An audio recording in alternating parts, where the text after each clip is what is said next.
Hello, YouTube. How's it going out there, everybody? Welcome to the How to Drink Bar. I don't know. I don't have anything planned. I'm just going to hang out, talk the shop, answer questions, have some coffee. I will be live all day, on and off. I will take a break here and there. For those of you who are just tuning in, for those of you who are just coming on down, hanging out, waiting for that chat to roll up. Chat live is show's live. This is the live show.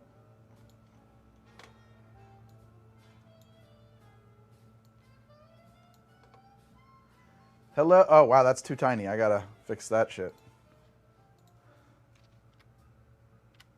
Hello, Six. Hello, Bryce. Hello, Sleepy Memes. Good morning. Sabrina Scarlett. Ian McDonough with the crown. I don't know what that means. What does the crown mean? Madonna Rashid. Kisapi. Classy Crow. All day. What? On and off, on and off. I gotta take a couple of breaks physically to like change up some sets. Seiko Zeth with a crown. Ghost Code. Hello. Chris Schubert. The Flu Network. That's funny. I get it, though. Pennywise, are you a reference to the band, the clown, or both? Or just the expression? Are you Pennywise, pound, foolish? Riley Holt. Pickle Down Rickonomics. Pickle Down Rickonomics. That is quality. I like that. Hello in Russia. Wow. Hello, Russia. Nick Catelli. Genevieve Day. Koopa Sprouse. Brody McDonald. Good morning. You're on vacay. Congrats. I feel like if I was on vacation, I would not be watching a live stream. I would be vacationing. But you do you. What do the crowns mean? What do these mean? Oh, you have XP. What the hell does that... What is that? What are you doing, YouTube? What's going on? To what do we owe this presence today? I don't have an episode to release today. That's what you owe it to. You get XP for chatting, so the crowns are for who has the most in the stream. All right, that's cool. You put a shot of Mezcal in a Starbucks pink drink. I don't know what Starbucks pink drink is. You need to try it. Mezcal mi mama me dijo. I don't know what that is. Welcome, India, Pennywise. Namaste from India. Wow, namaste. I always think about like yoga in the South, you know, not like namaste and now namaste. I always think of like, namaste, y'all. Y'all namaste. That's fine namaste down there. Is it the Friday the 13th? Oh, that's why the mod of our Discord posted that image of Jason having a cocktail. I didn't get that. So we have a private Discord. This is a perfect opportunity for me to talk about that. Thank you, Honda Civic, most stolen car in America. I don't know if that's actually true anymore. We have a private Discord for members of the Patreon, and Dennis posted an image of Jason from Friday the 13th drinking a cocktail, and I will be pitching my Patreon throughout the episode, and I wasn't planning on doing it this soon, but since somebody clued me into it. One of the favorite features that a lot of people have is our private Discord. It's a really cool community. There's much discussion in there outside of the world of cocktails, although there's a lot of that too. If you love the show, you would like to see me be able to continue to make it for you, you should check out my Patreon. You can get there via htdapp.com, which is the other really cool feature that we have on Patreon, or just go to patreon.com/howtodrink. Check it out, see if there's anything over there that strikes your fancy, and if it does, welcome aboard. I appreciate it, and if it doesn't, that's fine. But tell me what it is that I should be doing to bring you along to the Patreon. That'd be cool. Are they trying to gamify chat? Jeez. Yeah, but of course they are, Renegade, but they've been doing that forever on every platform. It's smart. You can buy a super chat with XP, maybe. But tiki drinks. Yeah, I like tiki drinks. We might be doing something like that. Got to gamify life to keep us placid or something less pretentious? I don't know. Encourages engagement. Yeah, exactly. More moxie. Oh, okay.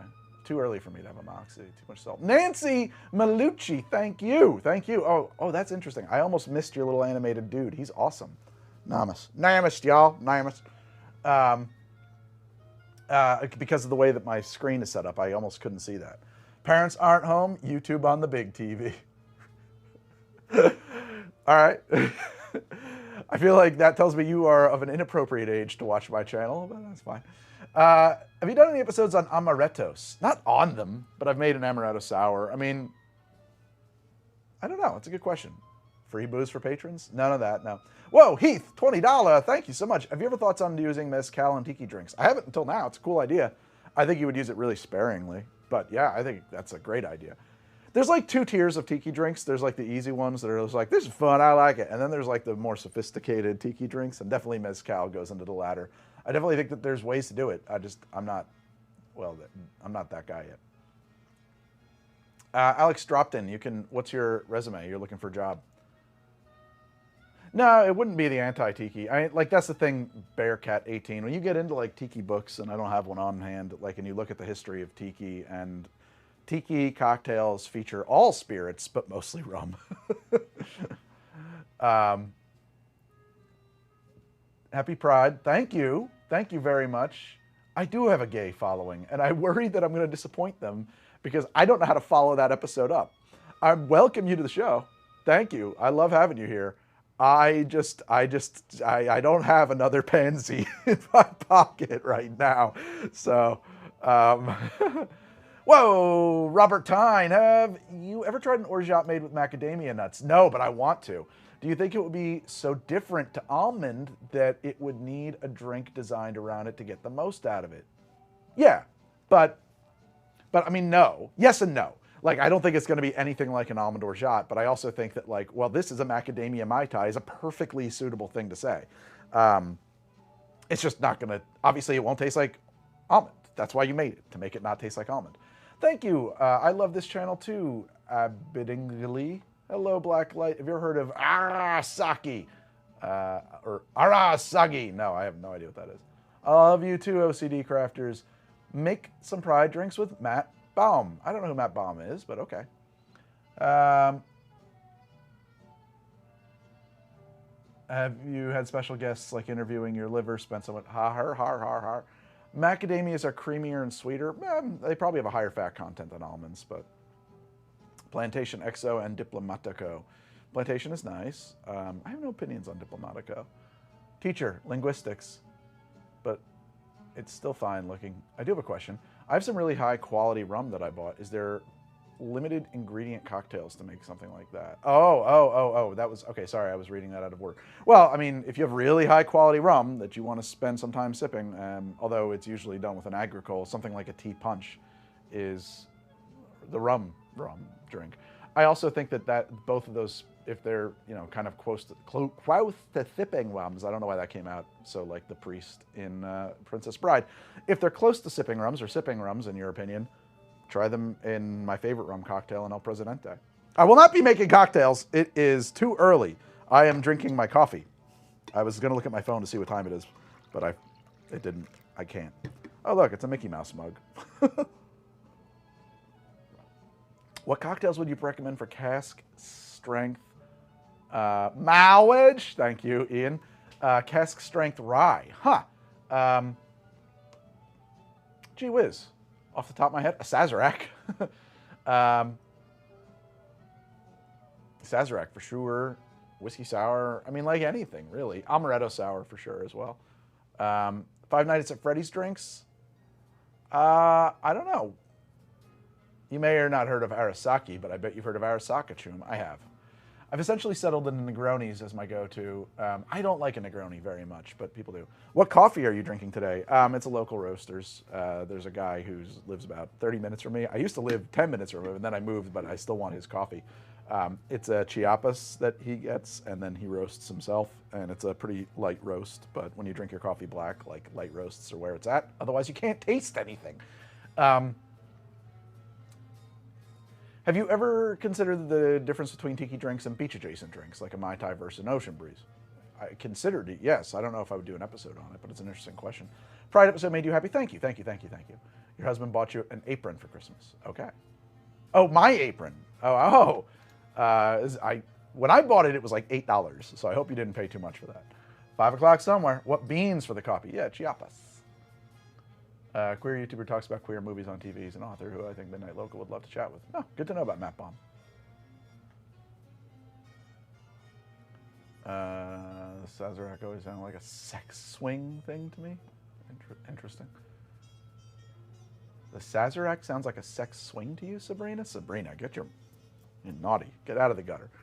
I'm just checking my money chats. Glad to have found your channel. I've been watching for years and encouraged me to join the hobby, and I love it. Thank you, Jayfish. I hope that the hobby is good to you, because it's not, you know, hey, it's a hobby, it's a art form, it's a craft, but it's not for everybody, you know. Every day, every one of us is self-medicating our way through life. Some of us self-medicating with our own sense of superiority, but you know, not all medicine is good for all people. Is this pre-recorded or AI? I am an AI bot. That's what I am. What's the delay on the chat to you? How could I know that? 6? I have no way to know that. Is it bad that I'm happy? I got Greg to yell at me. Sabrina, I read that just the second I saw it, as fast as possible, so that's the delay. I like the automatic drink machine episode a lot. Oh, you don't need to see me talk about coffee makers. I have an aphasia. I don't forget people's names. I physically can't access them. That guy from England with the gray hair that I like very much, he talks about coffee makers. He's the guy.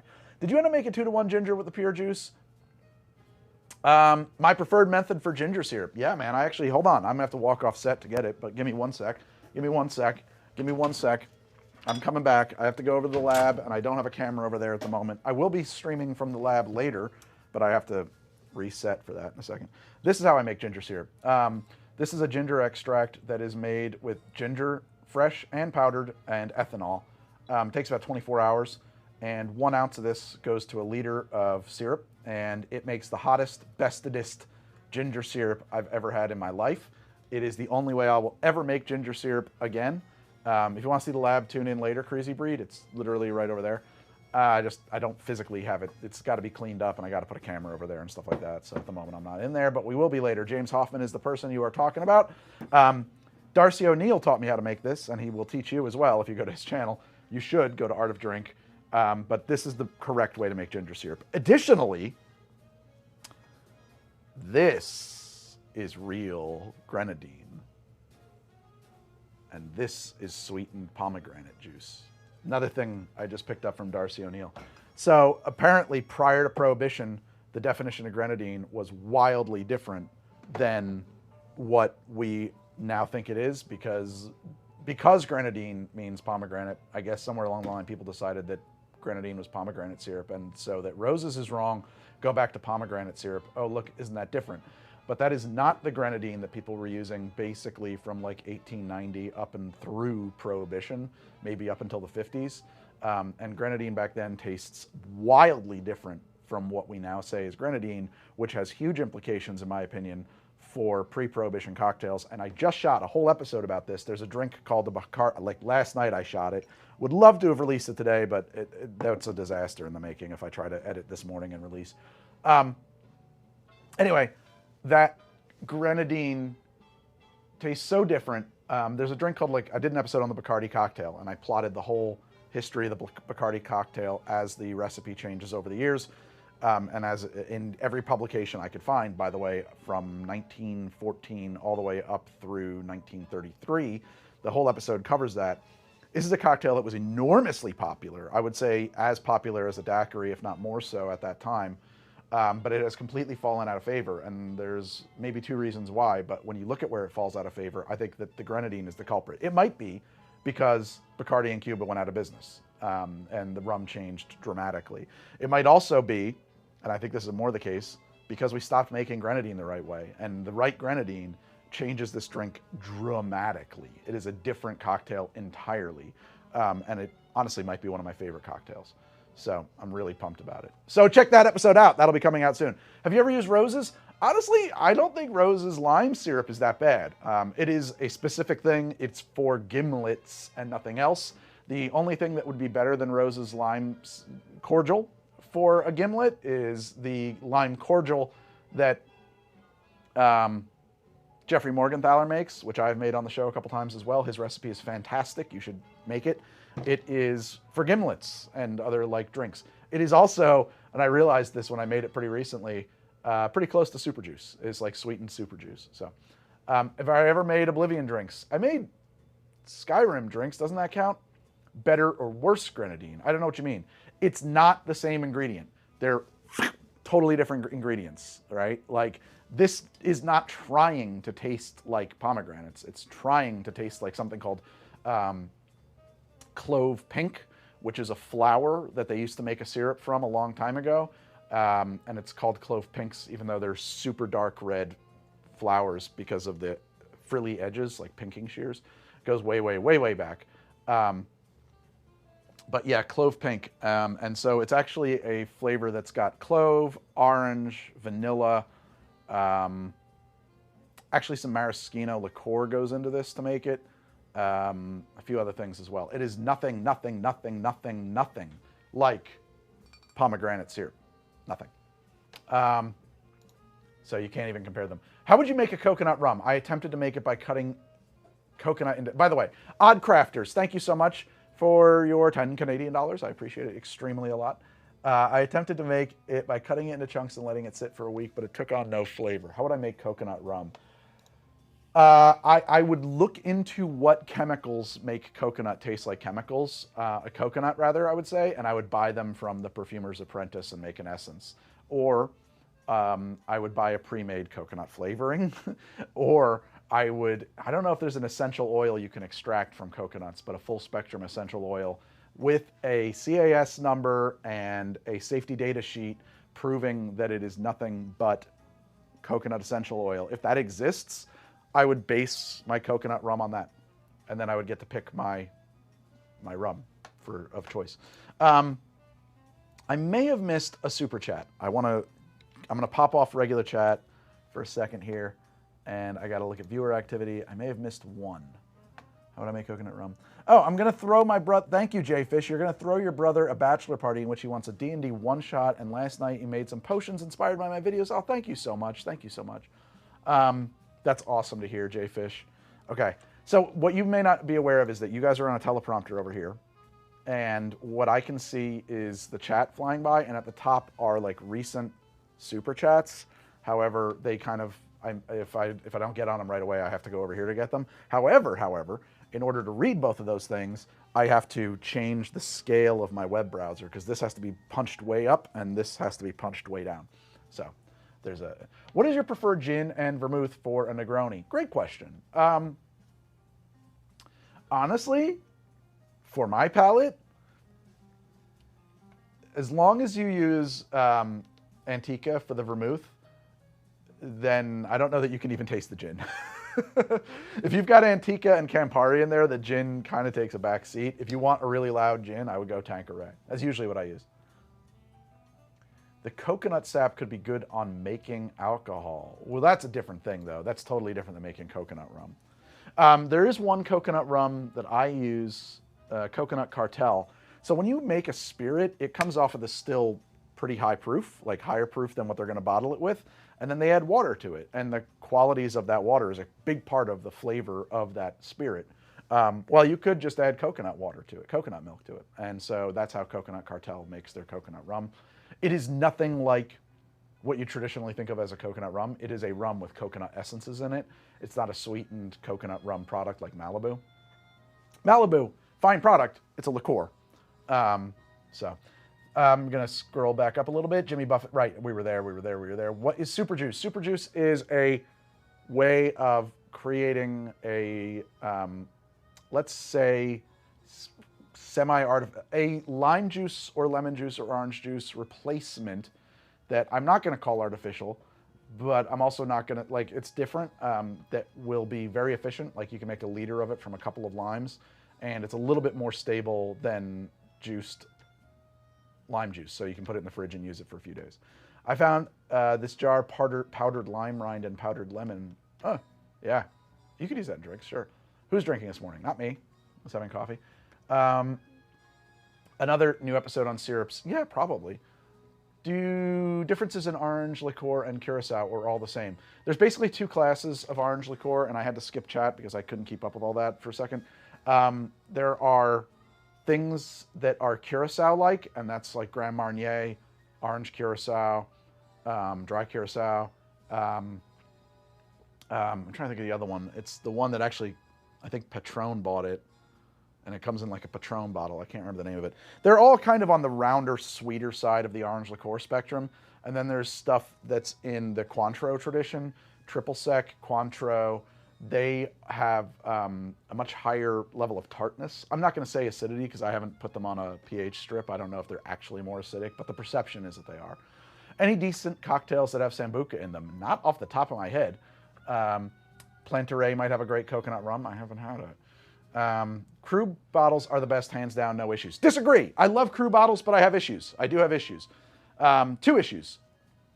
One, the gasket here can sometimes get mold. You have to pull the gasket out occasionally, and like I bleach them actually, or boil them for a really long time, and then I reset them.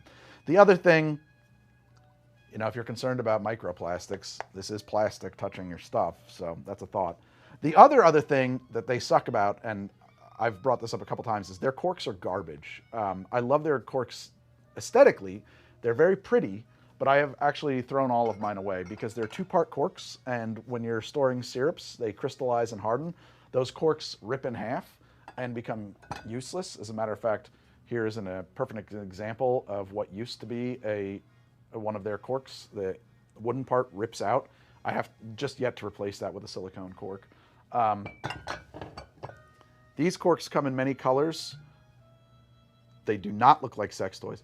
And they are silicone and really cheap. You can get big sacks of these fuckers off of Amazon. I don't want to stand anymore. I want to sit down. Let's do that. Let's go to camera 2. Oh, hello. This is much better for me. Although it's a little harder to read the chat, actually. But maybe... Ow. Oh, God! I just cracked my knee so bad. Yowza! Ouchies.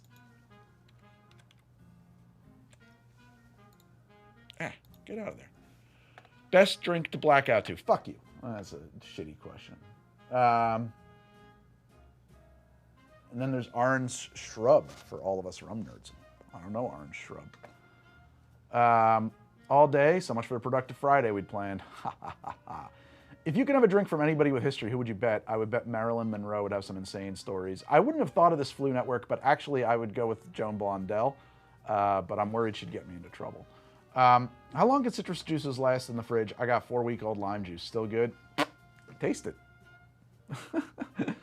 I don't know. You know, a lot of people say, oh, well, it oxidizes and then it's bad. And I'm like, yeah, sure. But like, how bad? It's not growing mold. It won't. I don't think it can grow mold, really. It's too acidic. If it's good enough for you, it's good enough. Who cares? Oh, I missed the super chat? Oh, just Scott Corey saying thank you. And thank you, Scott. I appreciate that. I want to show you guys something cool. I've been working on this. This is a little something. I got the HTD app, okay? So I made this. Very proud of that. Let's grab a couple of bottles of booze. Let's grab, I hope this shows up on camera all right. We got Appleton Estate. Let's grab a lemon. Okay. Let's grab, oh, here we go. There we go, get that. I don't know if we'll grab this Curacao, sure. We'll grab this red bottle, which is my grenadine. I don't know if it'll accurately identify this or not, but we'll see. This will be pretty cool. And thank you, Michael, very much. I appreciate that a lot. And a bottle of gin, what the hell? I'm gonna show you a new feature that is still in the testing phase. It is available on the app right now. I am testing it, I have plans for it. It's not ready for prime time yet, but I was too exciting. So if I go to the HTD app, which you can go to by htdapp.com, and if you love the show, you will, please. Okay, here's what it looks like. You can see that? It's a web app. It's not on the iPhone store, Apple store, or the Google store or whatever. It's just web-based, but it's built to be on a phone. You know, on most phones, I know on Apple's you can do this. I think you do it. You can just take a website and turn it into an app and have it on your desktop. Works great. See that little camera button right there? If you push that, it'll open up your camera. And this is the worst way to do this, but I'm going to take a picture of my ingredients. Okay? You can see them there. And now I'm going to hit Use Photo. And now it's working. Check this shit out. Look at that. It says I can make a daiquiri. Now it should say that I can make a few other things too, but it did identify rum, gin, dry curacao, lime, and grenadine. Got it. you can make some classic cocktails. And I picked out a daiquiri. I have to tune up the response so that it responds in a little bit more robust of a way, but I could also now have a conversation with it and tell it all the other things I have. Now, a lot of people are saying, Greg, that's obnoxious. Why would you do that? However, the answer is because it's fucking cool and because I can, but also because this is the only way I've ever wanted a cocktail app to work, and I can finally build one that does that. There are implications here. So if you walk into your friend's house and they have a bar cart, you can snap a picture of it from across the room and it'll tell you what you can make on a whim. You can then say, but also I have some limes in the fridge, and it will add that to it. Okay. The other thing I want this for, because I'm sitting here looking at something about 500 different bottles, a lot of these cocktail apps have the ability to add to a inventory, to inventory your liquor. Okay. Well, I'm not entering 500 bottles of inventory into my app. I just never will do that. But I can straight up take a picture of the shelf and it will do it for me. I just have to add the inventory system to the app. But the input system is built. The conversational state is built, all of that. It accesses the app. It does all of that stuff. So the next phase will be making it an inventory-based system and tweaking the responses a little bit. I'm very proud of the app. Also, if you noticed, I don't know how well this is in focus, so I'm going to show you. If you see daiquiri, it says 6 versions there. If I click on that, you'll see that there's little dots. I can swipe through every version of a daiquiri I've ever made on the show. Isn't that cool? And it will show you what episode it was in. And you can go to the episode and see what other drinks were in that episode. Isn't that fun? I think it's fun. So if you love the show and you wanna let me keep making it, because this is a very full-time job. Very full-time job. For both me, Meredith, and the other people who work on it. There's no way to make this show a part-time job. Then and YouTube revenue sucks, by the way. I'm begging. I'm just saying, the Patreon, the app, that's where it's at. That's how this works. And I will not reveal my secrets, web devs. No, sir. Secrets. You can probably guess, though. I'm going to scroll up. Will it only output drinks you can currently make, or will it give you cocktails you're 1 or 2 ingredients off from? I want to tweak that up. Cameron, at the moment, my setup is not such that it'll do that, but I'm going to, when I sit back down for another code session. Well, the problem with coding for me is that then I blow the week. I'll start on Monday. Oh, I'm just going to make a couple of tweaks. And then by Friday, it's like I haven't slept and I've rolled out 500 new features. So I am preventing myself from diving in. But yes, hey, if you had this on hand, you could also make this, is a plan for that feature. Hey, let's put that into your inventory system, is a plan for that feature. Somebody asked, does it account for what hardware you have? Not yet. I don't really think that that's necessary. I think that we can make an assumption that you've got a shaker, a stirring glass, and a juicer. And I don't think it would pitch like highly advanced stuff or anything like that. You know what I mean? So I never would have pegged you as a web developer, Greg. Well, I wouldn't let you peg me anyway. Ah! No, that's for Crazy Beard.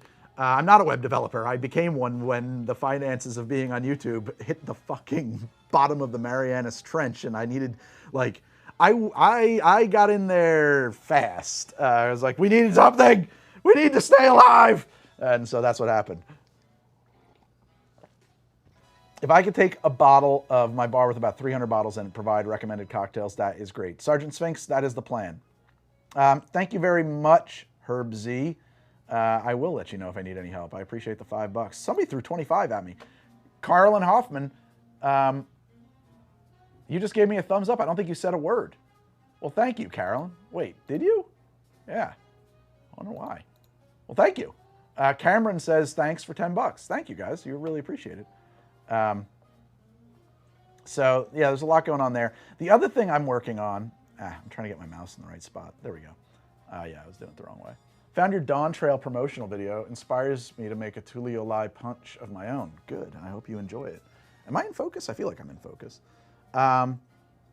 Sorry, would you be interested in railroad recipes? What's the Pegging Greg Patreon tier? I'd have to ask my wife. I guess you could peg me for $1 million. I think I would have to let that go. Maybe even 100,000. Yeah. Oh, Carolyn, what's your chat? Dax Ripley. Hey, Greg, I hardly ever drink. I love your channel. Hope we see more HTD Labs sometime soon. You're going to be over there later today if you hang out. I'm going to be in there today. I got to do this cherry thing. I've been working on making my own cocktail cherries.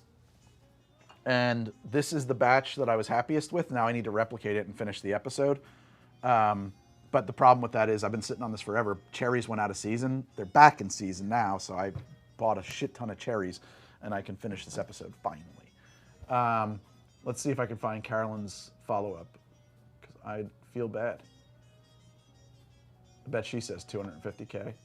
Greg's wife is not Meredith. That's true. She would be disappointed to find that out. A style and origin guide on rums. I did an episode on that once, but it was years and years ago, and I don't think it's very good. Instead, I want to do an episode on how to buy rum, because I think it's I think we can simplify that topic a lot, but I also think that buying rum is a bitch. How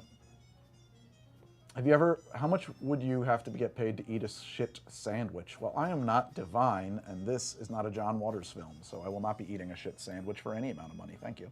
And I wouldn't let you peg me for money. I don't know, $1 million I might get pegged. We would have to have some chemistry.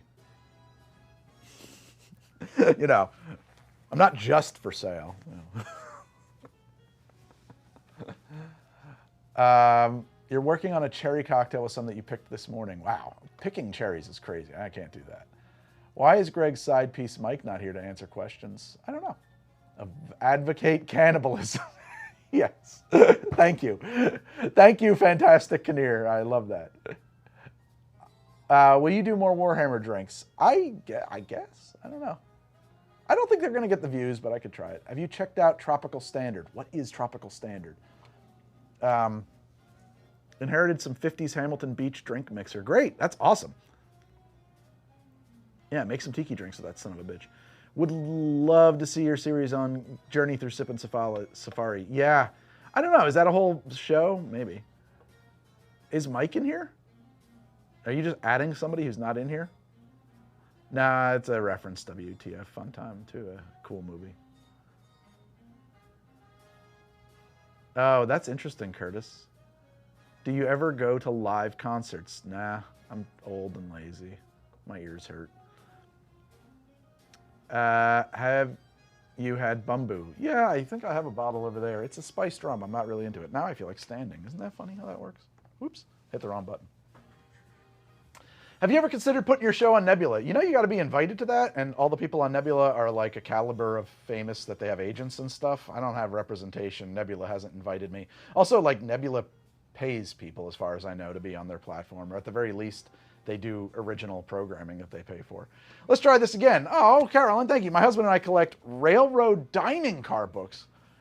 That's a cool idea. I did do an episode on the 20th Century Cocktail. I would love to know more about, like, if there were specific drinks on trains. That's cool. I like traveling by train. I have to go to Chicago in a week, actually, and I was looking at taking a sleeper, but it takes 20 hours instead of 12 for driving, and it's like $1,500 each way instead of a couple of fast food stops. So we're not going to do that. I really wish Amtrak would sponsor the show. Match made in heaven, in my opinion. Thank you so much, Carolyn. I'm totally interested. Shoot an email at info@thisishowtodrink.com. Seeing Ghost this summer. That's a show that's worth it. That's like a death metal band, right? Have you had Dr. Bird rum? I haven't.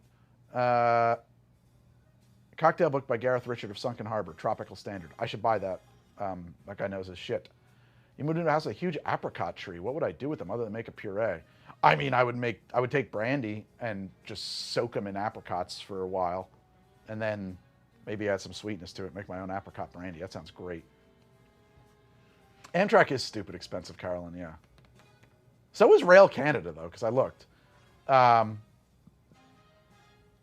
you ever made an episode of the Best of the Bottom Shelf? Not really. It's kind of hard to define, too. I don't know.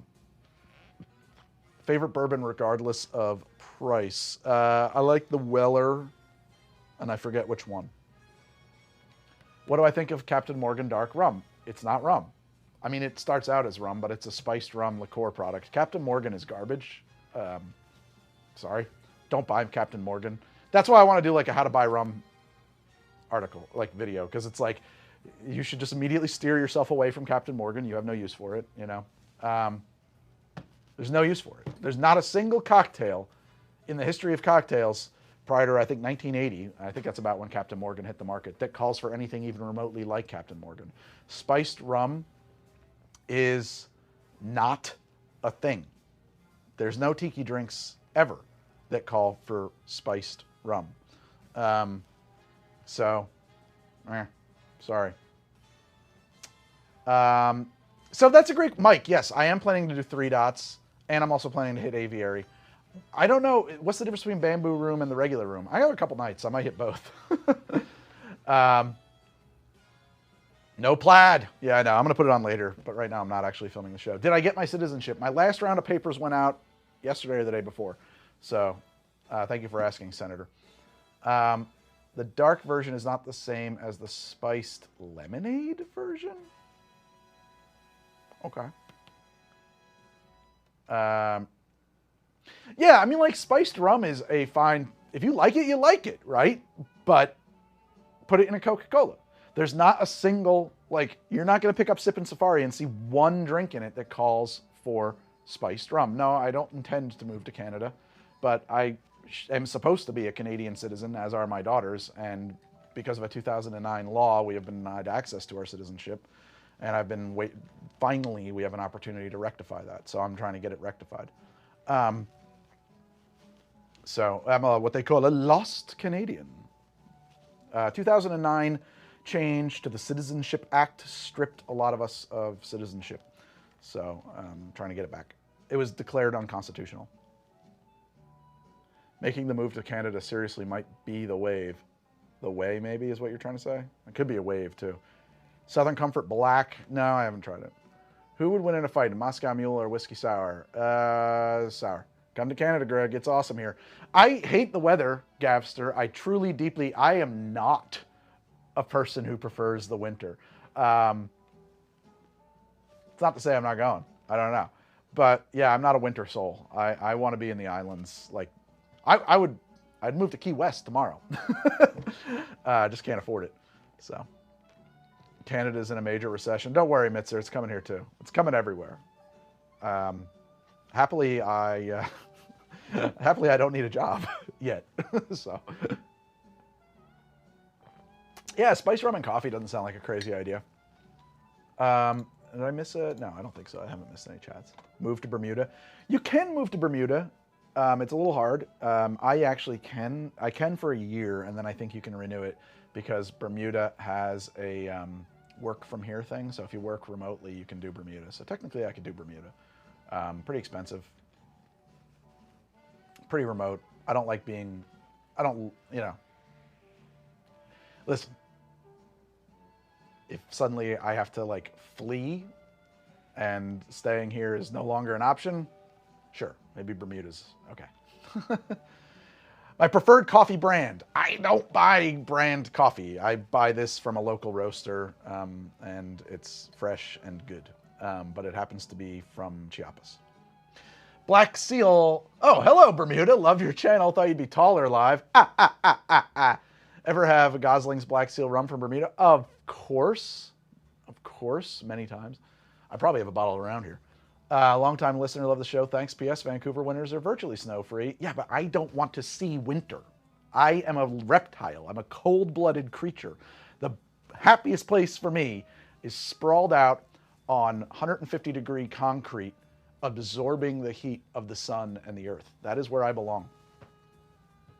I prefer hurricanes to blizzards. Can we get more Scandinavian cocktails on the show? Well, we can get Scandinavian spirits on the show. Cocktails are a stretch. What books or sources would you recommend to learn drink pairing? You mean like with food? I don't believe it's a thing. Greg is a cold-blooded creature. I'm a reptilian, yes. The problem with Costa Rica is airplanes. See, I have a lot of problems here. I don't fly, so I live in Manitoba. Fuck no, baby. No, thank you. Not Manitoba. My family is primarily from the Maritimes, though. Cocktails that are well loved but niche. I don't know what that would be. Yeah,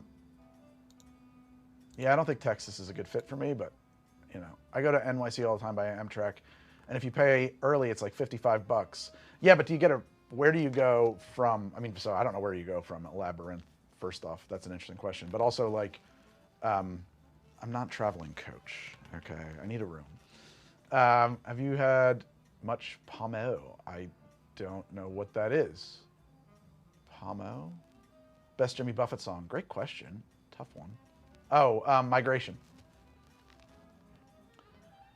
So I think drink pairing with wine might be real, but like cocktails are I don't know. You know what I mean? Like, nah, I don't buy it.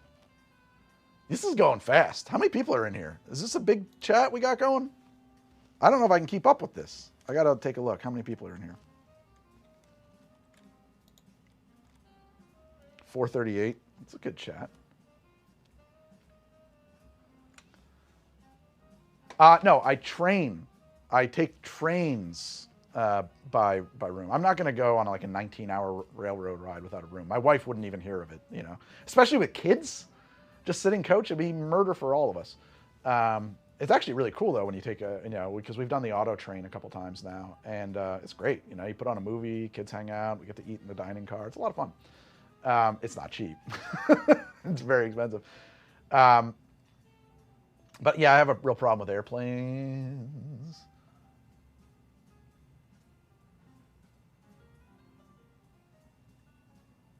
Traveling down to South Carolina from 12. Yeah, I mean, Eyes of Sin.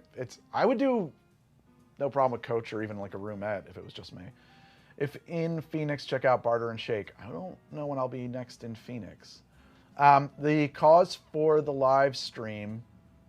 Greg is a secret Canadian, sort of. Yeah, I had a parachute accident, for those of you who are not familiar. So I've had a hard time with airplanes ever since then. I didn't fly for a long time, and then I flew a little bit, and then I thought I was okay, and then I'm pretty sure we suffered a bird strike on a fly to London, and that was like the beginning of the end again. I got back to the US, and then I took one trip to Florida, but I drove home. So, I drive to Florida, a Labyrinth. I've driven to Key West from New Jersey. How do you feel about deep open water? Fine. The water doesn't concern me. I'll take a cruise anywhere. Do I get to Philly much? No, but I was there a few weeks back, maybe a month and a half ago. 8-hour drive to the Eastern Shores with our 3-year-olds. I'm getting over a fear of flying next time. It wasn't awful. Oh, man, I got to tell you, I don't have any problem with getting in the car with the kids. We put an iPad. I mean, like, I did a lot of road trips as a young person. We went down to the Keys in a shitty minivan that didn't have air conditioning. But, and, you know, then it was just the radio, my dad drinking while driving, smoking joints. It was great. It was a very safe and enjoyable time without seatbelts. But the I-95, I don't know what the fuck I-94 is.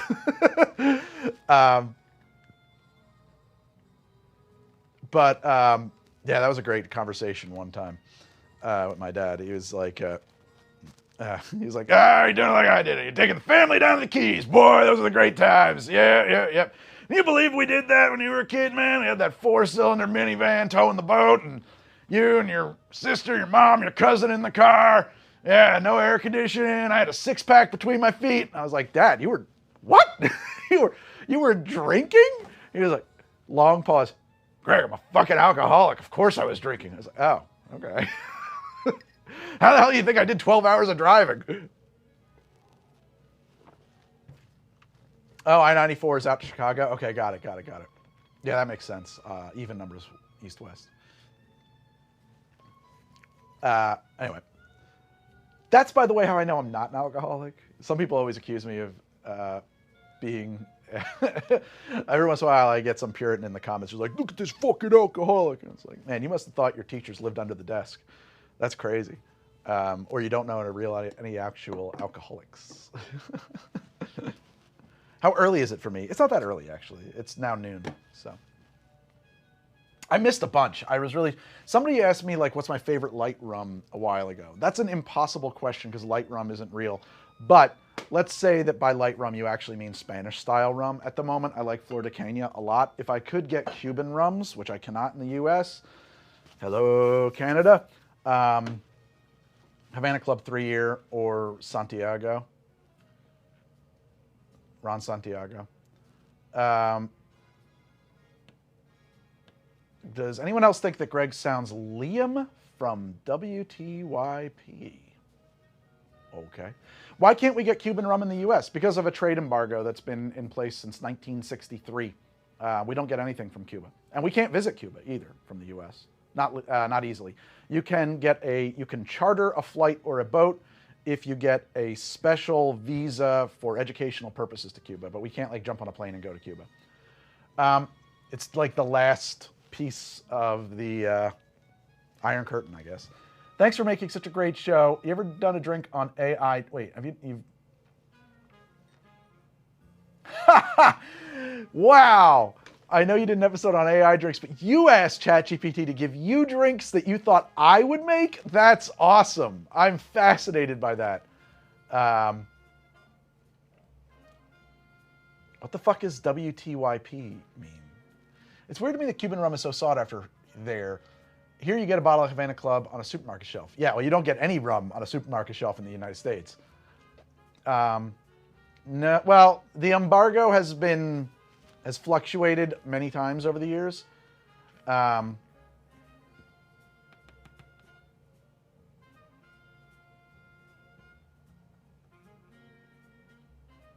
at the moment, the embargo is fairly well in force.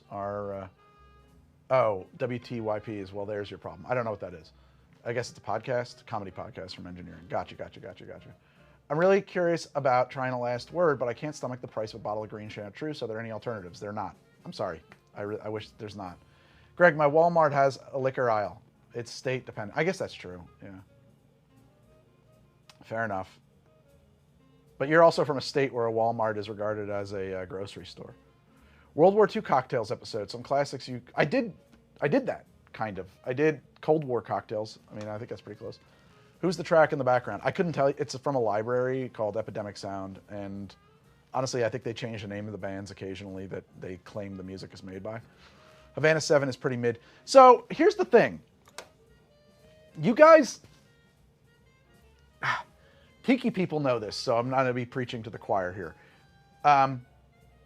There are good and bad rums, but really, like, rums serve specific qualities. You can't say, this is a good rum, this is a bad rum. Because, like, there are drinks for which you need a Cuban-style or Spanish-style rum, and in those drinks, Havana Club 3 or 7 is the one to get, man, or something that's trying to be like it. Ron Santiago is, I was just looking into this morning. I'm pretty sure Ron Santiago is made in the old Bacardi distillery. So they're using a coffee still, which is probably the purest, the closest you're going to get to pre-embargo Bacardi, which is what really a lot of, your mid-century and pre-Prohibition cocktails are going to call for if they call for rum. Other than that, you've got your Jamaican/English style rums, right? Those are primarily going to be there. So, okay. Spanish Cuban style rum is going to be made with molasses in a column still, but ideally a coffee still, which is an early type of column still that has a lot of reflux in it, as opposed to like a multi-column still that's basically going to be making almost pure ethanol out of it, right? Then you've got your Jamaican/English style rums. These are made from molasses in largely pot stills, but also they can be made blended with some from a column still. Also, they have a different fermentation process. As I understand it, Spanish style rums often only go through about a day of fermentation. What's up? Okay, have fun at Costco, guys. I love you. I love my shoes. You what? You wearing the new shoes? That's awesome. She's wearing the new shoes, guys. Anyway, so, sorry, I lost my train of thought there, obviously. So they have a much shorter fermentation time, whereas Jamaican-style rums can ferment for like over a week. And then you've got your Demerara rum, which comes from exactly one distillery in, I think it's in Nicaragua. I think Nicaragua. It's somewhere in South America. I apologize for that slipping my mind. Mai Tai, Rye Manhattan, and Jungle Bird. I don't remember the last time I had a Jungle Bird, but okay. Mai Tai, yes, they got me right there. So 1 out of 3 ain't bad, I guess. Wait, sorry, who's... I'm not ignoring anybody. I just can't keep up with chat. I apologize. I'm not trying to ignore people. Oh, it's berry season now. Can you make a cocktail with black mulberries, black currants, creeping Oregon grape? I can. I haven't, and I wouldn't know where really to begin. Guyana, thank you for Demerara. I'm sorry, Al. Yeah, to the people of Guyana, I apologize. And then there's the French-style rum, which is rum agricole, which is very, very, very legally defined. In fact, there are many agricole-style rums which are not legally agricoles, but they're agricoles. And those are made in a pot still using fresh-pressed cane juice as opposed to molasses. And your other styles of rum can use some cane juice, but primarily they're going to use molasses or refined sugar as well. And then you've got also cachaça, which is rum agricole, but cheap. So, okay. Hope that was a good answer on rum. And then there's levels of aging, right? I remember there was one distillery that made it in a wooden pot. Sounds wild. Fermented in a wooden pot, maybe? You could, maybe, there are wooden stills. Excuse me, that was gross. There are wooden stills, historically-ish, sort of, but they're very inefficient. I mean, you could ferment in a mud pit. Anything that holds liquid you can ferment in, but you're not going to run a wooden still. Haitian and French, same thing. Yes. No, actually. See, and that's where it gets complicated, because like rum barbancourt, barbecue, I've been told, but rum barbancourt is not a rum agricole. So yeah. And honestly, I don't know much about it. Do you think there was any real point to having things like wormwood and other plants and alcohols, like medicinally dim sum hero? Not really, no. Oh, so I have a bottle of JR rum. I could use that to sub for cachaça in a pinch. I think so, yeah. Spiced rum makes my throat close up. Love the taste. You hate the allergic reaction. Okay. I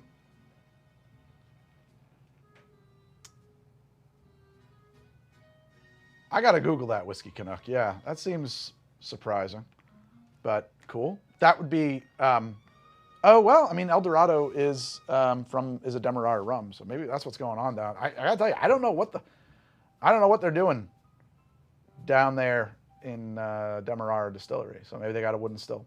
Would you ever take a trip to the Caribbean for a rum episode? So I owe that guy an email.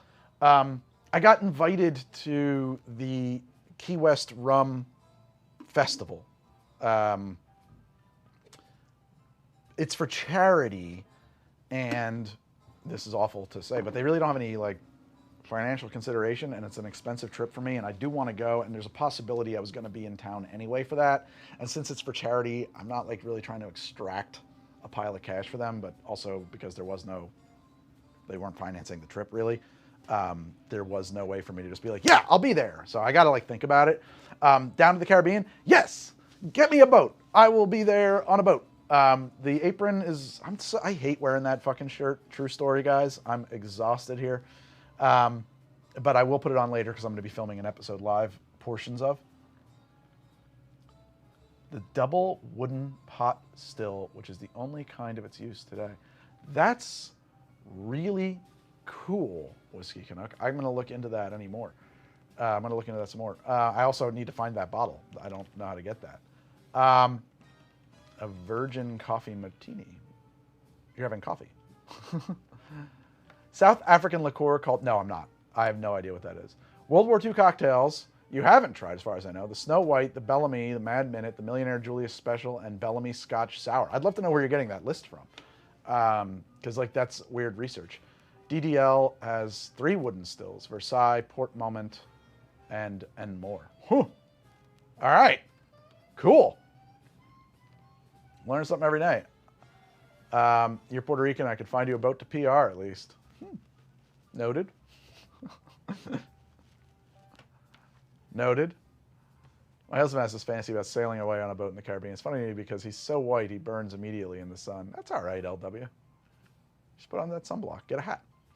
What do you think is the most out-of-pocket classic cocktail? I don't know what you mean by out-of-pocket. Because to me, out-of-pocket means spending money. I'm out of pocket on this. I need to get repaid. Yeah, I found some references to wooden coffee stills. I don't know. That's crazy to me. Have I ever made a bijou? I probably have, but it's been a while, and I couldn't even tell you what's in it. Buttle has a lead label, supposed to be a pirate rum blend. Okay. Prickly pear wines or brandies, Greg? I can't think of any that I've had, no. Good and easy to make gin cocktails. Ooh, man, this is hard to keep up with. Bro, why the fuck would you even say and do that out of pocket? Yeah, so we speak different languages. The most out-of-pocket classic cocktail? Oh, all right, so the most, I don't know. But I've been doing some very deep research on what was the most popular cocktail during Prohibition, or most popular cocktails during Prohibition, which is a difficult question to ask. If you Google it, you're going to get the wrong answer, because the answer you're going to get is based on what cocktail bloggers today like from Prohibition. And the answer is the Bee's Knees, Last Word, and maybe one or two other drinks. There's reasons for why those tastes have shifted, but it's not the information I want. I want to know what people were actually drinking in Prohibition. And the solution I found was to acquire 60 cocktail books published between the years of Prohibition, both in America and overseas, and plot the number of times each drink appears in them across this data set.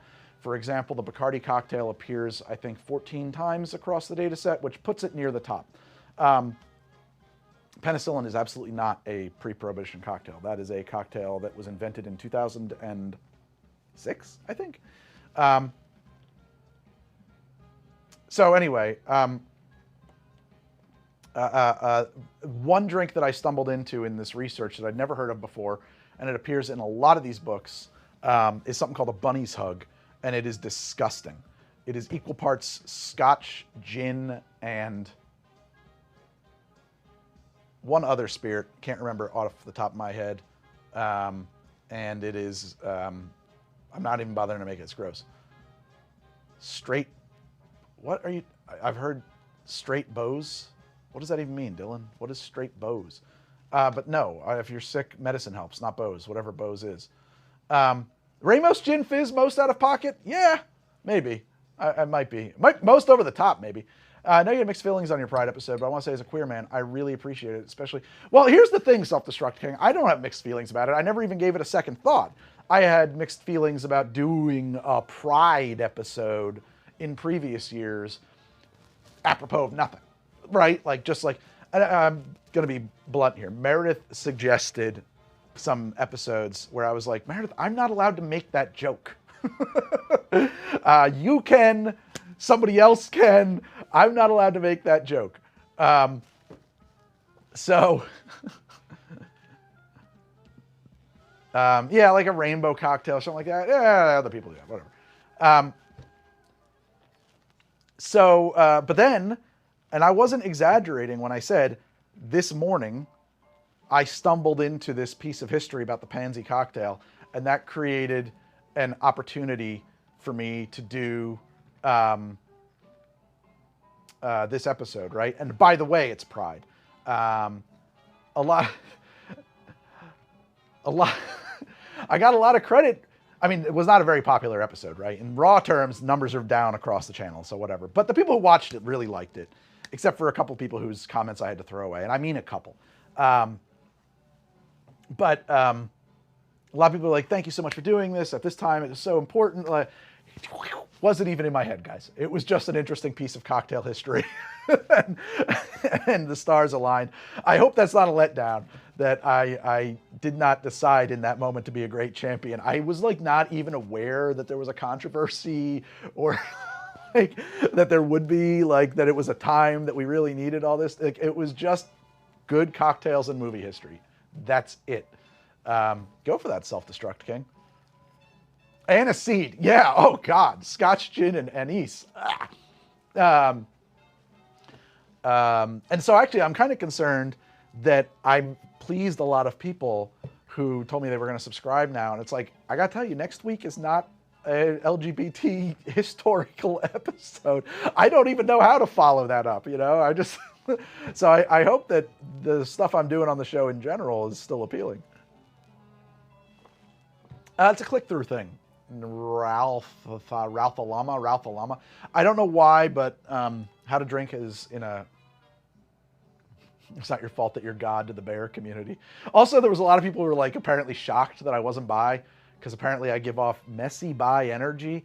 Meredith, I asked her about what that was. She said, that is fan fiction. I have no fucking clue what they're talking about. We gay people like to see gay people everywhere we look. That was her answer. So good luck with that. I'm not, although apparently we've established that for $1 million, if we have chemistry, you can peg me. But, you know. Dutch, is there a difference between Yennefer and gin? Yeah, absolutely. Absolutely. Greg screams messy bi energy. How? Why? What does that mean? I had a friend years ago, Amanda, who moved to Germany because it was a better place to be gay, and I miss her dearly. She was one of my besties, but you know, sometimes people just drift apart. And we were just chatting one day, and I was like, "Huh, I guess I'm like looking at this paper. I guess I'm like a 0 on the Kinsey scale." And she corrected me and said, "No, by virtue of knowing what the Kinsey scale is, you do get to be a 1." So anyway, it's just the flannel, yeah.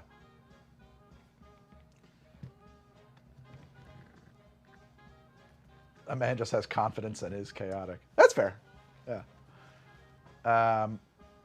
Do you have a recipe for blue balls? This joke I can't ask. You can just ask my wife. She knows. No. Sorry. As a married man, I'm allowed to tell that joke. I'm not a theater kid, though. I'm not. That's the thing. I'm not. I wanted to be a theater kid, but the theater teacher hated me in high school. I couldn't get cast by any audition, and actually, like, I was exiled from theater. Yeah, I did not do any theater stuff in high school at all. I had friends, but the level of unpopularity that I enjoyed as a young person is maybe shocking to you. Certainly there were a few people lower than me on the totem pole. But a few. I had to be very careful in high school to make sure that I did not dress as if I belonged to any other clique, because that clique would kick my ass. I grew up going to the beach and thought I was a surfer. That did not go well. The surfers like physically chased me out of school. That's how I became the school goth kid, because I was the only one, and nobody that offended nobody. Flatulence will push others away. Yeah, that's true. I guess I am a theater adult, though. I did go and do Upright Citizens and, you know, all that stuff. Any books on getting into cocktails and where to find them? Well, I mean, you can find them on Amazon, honestly. Come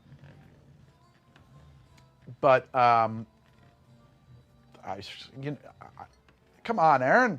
Yeah, David Wondrich. The big three, man. Get yourself a copy of... Sorry, I've been talking for a long time. My brain's starting to slow down. There's been pictures of Goth Greg around. I don't have a lot of pictures of myself because life was chaotic for a long time. And I wasn't, like, very goth, but, you know, I was goth. Yeah, sorry, big three. Liquid Intelligence, which if you're just getting into it is going to be probably too much. Get yourself a copy of Imbibe. If you're interested in tiki things, get yourself a copy of, like, Sip and Safari or something like that. No, actually. Brennan and I physically were at UCB briefly for the same period of time, but I got into it while he was getting ready to move to California. I met Brennan in creative production class at SVA because we both went to the School of Visual Arts at the same time.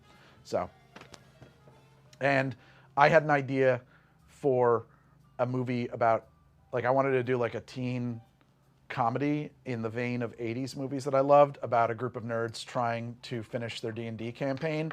And I knew Brennan was like a D&D kid too.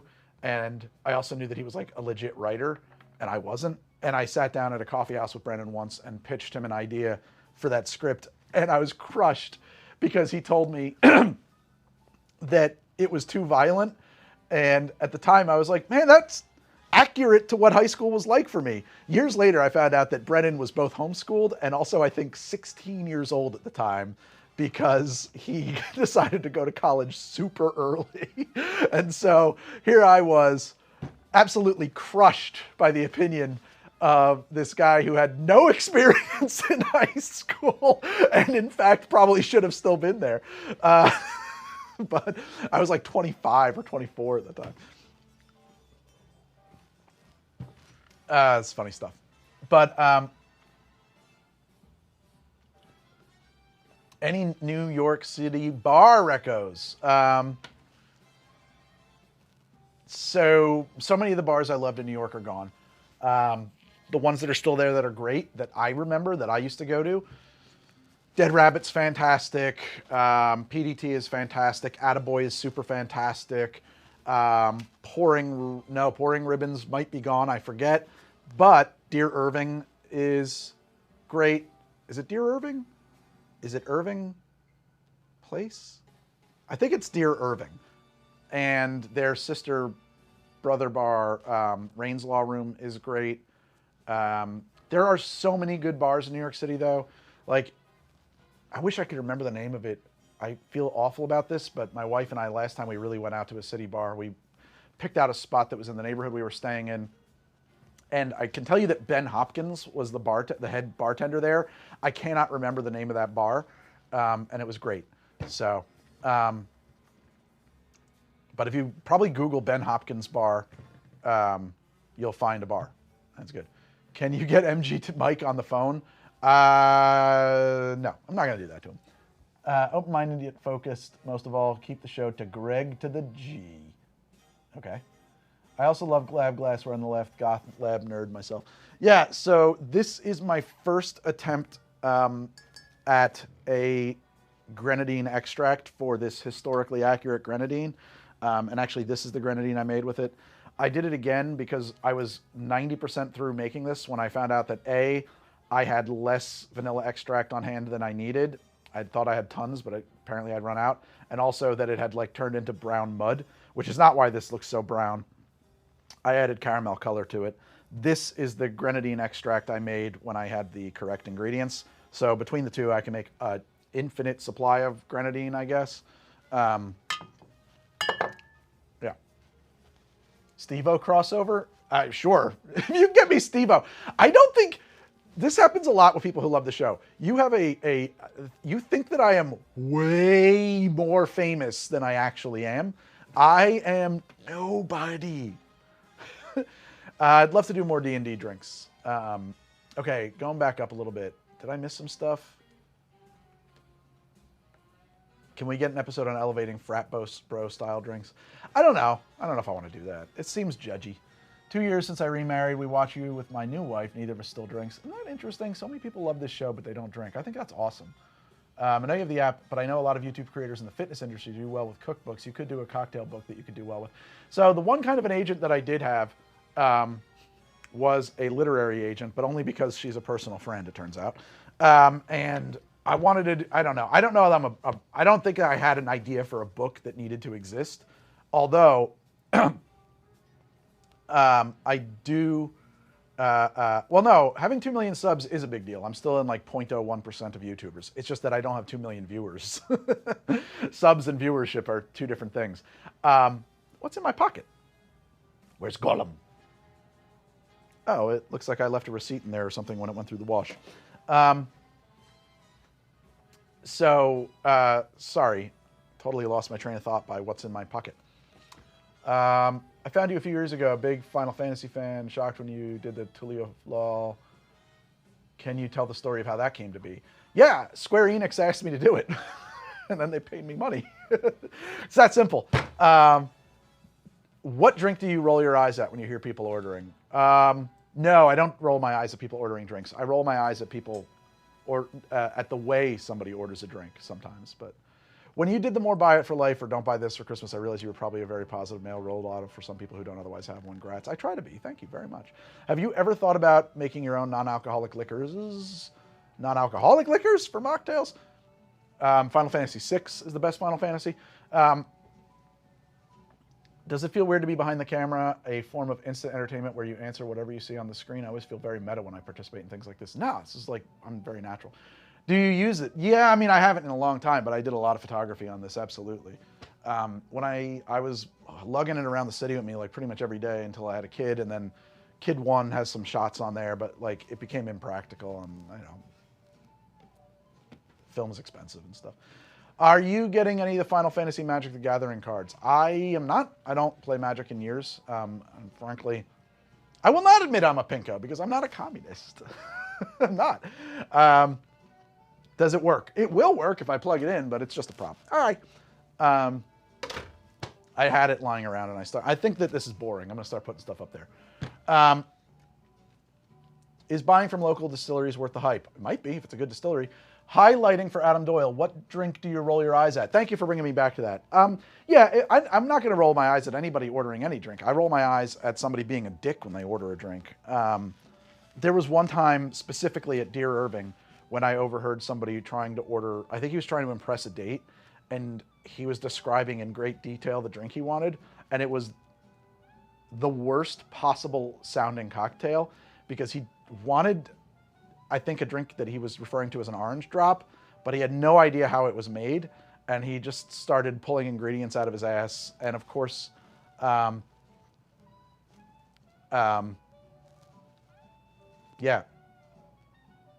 There you go. You want to talk politics? I can talk politics. I'm opposed to, I will not adopt any political philosophy that requires a revolution to implement. I don't, so therefore, it's funny, we cut this from the episode, but I was like, we were just in an episode of Midnight Local. Meredith got onto the topic. Meredith and I got on the topic of getting canceled. And I made a joke about like, try being a centrist. You get it from both sides. And then she was like, you think you're a centrist? And I was like, well, no, I don't actually. But a lot of the internet would, because a lot of my fans, I've interacted with a lot of people who are like accelerationist, revolutionaries, and that's not my jam. So I don't know. There was one comment on my Pride episode that I was like, see, I had to share it to Meredith, and then I deleted it. What was it? There are no allies, only tomorrow's centrists. And I was like, you just can't win, man. You can't win. Yeah, like SocDem or I'm like a social democrat, probably. Yeah. I'm for an expansive, massive welfare state. I am for all of that shit. I'm just not for like a command economy or for, revolution of any stripe. And, there you go.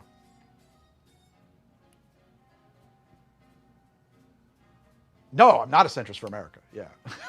For America, I'm not. Yeah.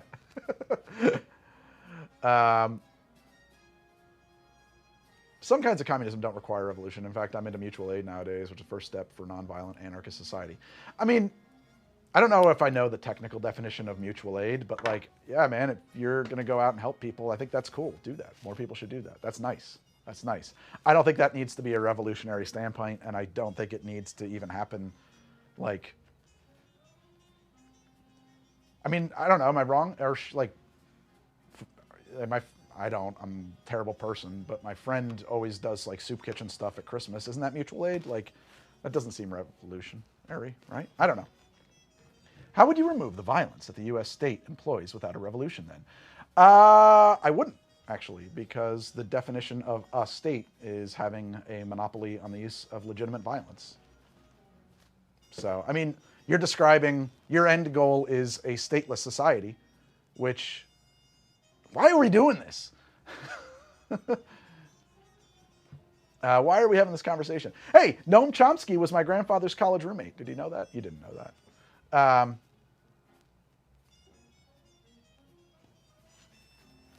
You're allowed to do that, Eyes of Sin. I appreciate that. I would never call myself that. I would never dub myself... I guess I would never call myself an ally or a feminist, but I think it's lovely if I live my life and arrange my life in such a way that other people regard me as such. But I think that being self-professed of those things that's great, buddy. I'm so glad that you've decided to put that mantle on your shoulders. I've never had a Caesar, but when I get if my Canadian citizenship paperwork works out, I will then make a Caesar to celebrate. That'll be the episode. Sorry, you can repeat the question. Yeah, no, you can repeat the question. It's not uncouth. When did Greg get so based? I've always been so based, I think. I mean, no, I haven't always been so based. In high school, I was a piece of shit, right? I was like a, fuck you, libertarian high school boy from the suburbs, like all of us were. I was an angry young man. Are you into the Mario Kart hype? Not hype, but I do enjoy some Mario Kart. I mean, the Dems, especially neolibs, are center-right, and the GOP seems to be sprinting as far-right as quickly as it can go, so what even is a centrist in the U.S.? Okay, so I guess if you define U.S. centrist as being a position between the Democrats and Republicans, it's a shitty position to take. But I'll take anybody who votes with me. But yeah, you know what? It's funny. It never would even occur to me to rate myself that way because I would only ever use like the global left-right spectrum. It just wouldn't even occur to me.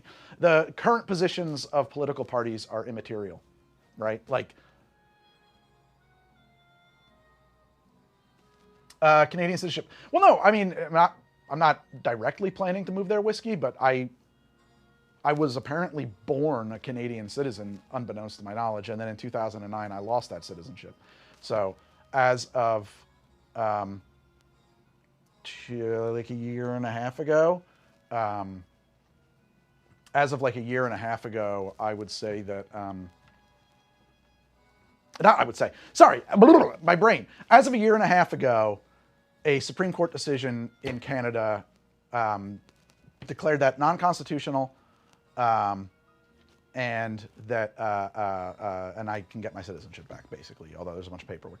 Feels like a cop-out just to say you don't believe in any of it. I don't know what that means unless that's not directed at me. It might not be. Overton window keeps shifting to the right in the U.S. Yep, kinda. Although I think that right now probably it has at least an opportunity here to shift a little bit back to the left. You advocate for leftist commie ideals all the time, which is good. Might as well join the party as opposed to being solo when the fascists come for the citizenry. I think that you can't, I don't know. I'm not getting into this. Given the U.S. direction, it may be good to follow up on. Yep. Not a bad idea to have options. I don't know if you said in the episode, but where do you buy a lot of the old soft drinks from? Yeah, Amazon, and there's like a website, or there's a couple of like soft drink stores that sell them. Soda Pop Stop, I think, has a website. I bought a bunch from them. Position between Democrats and Republicans, so basically you must adore money and capitalism, but you can choose whether or not you hate poor people and ethnic groups. Okay. I don't know if that's supposed to be directed at me. Can we talk about something else now? Alcohol added to coffee is shown in film a lot. What do you think are the best mixers with coffee? Whiskey. Do you like Boylan's? Mostly, yeah. I don't have any problem with them. Have you ever tried using... I like Boylan's. I think that, oh, that's funny. This video has like basically seized up over here for what it's worth. But it doesn't seem to be. I do love U.S. politics because our politics system is Republicans. This is an idiot of me. Centrist is right of center, and Dems are center.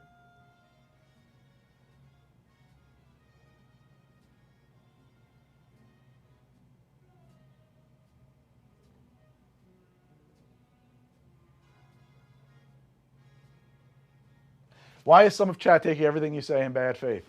Welcome to the internet, baby. Welcome to the internet. This is probably a text from Meredith saying, shut the fuck up. Whoa. There's been an escape from an ICE detention center in Newark. That's wild. Wild shit. What episodes are we filming today? We're going to do later in the lab, because I plan to live stream most of the day. We're going to do, I was not born in Canada. I'm a second generation Canadian. And I guess for some people in Canada, that's a real hot button issue. I don't know what to tell you. Are you a Greg or a Greg or a Gregory? On my papers, I'm a Gregory, but I'm a 2G Greg, not a 3G Greg. You know what I had this realization of, because I've been doing these like, I've been doing these kind of episodes, these video monologue episodes that people want to call rants, but I don't like rant, I like monologue. And I was actually halfway through filming one recently when I stopped and realized I was going to piss off everybody. And I had this realization that actually nobody wants to know what I think. They want to know that I think what they think. And I think that's basically the problem of the internet. What's the best Canadian rock band that isn't Rush? Crash Test Dummies! Just so that I can... just so that I can go...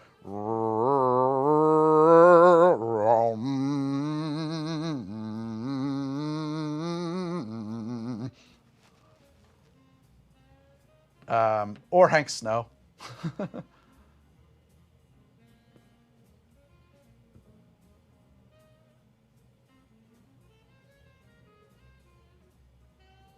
Yeah, I'm sure that, I mean...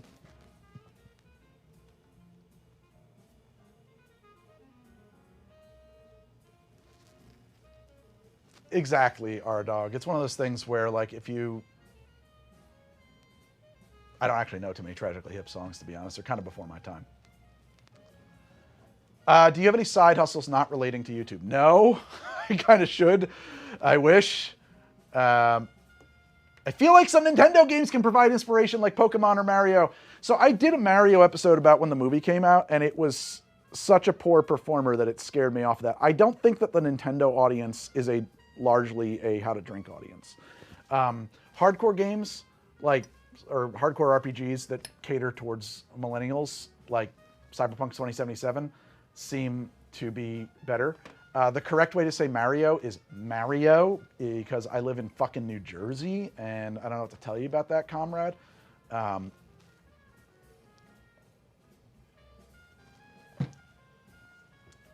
There's a whole lot of Italian Americans over here in New Jersey who will tell you that it's Mario.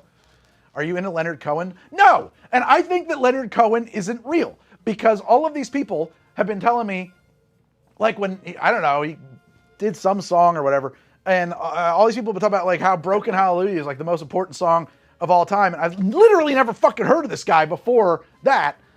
This is how I also feel about Kate Bush. Like, I don't, what are you talking about? Everybody's been into Kate Bush for 25 years. I've never even heard of this person. I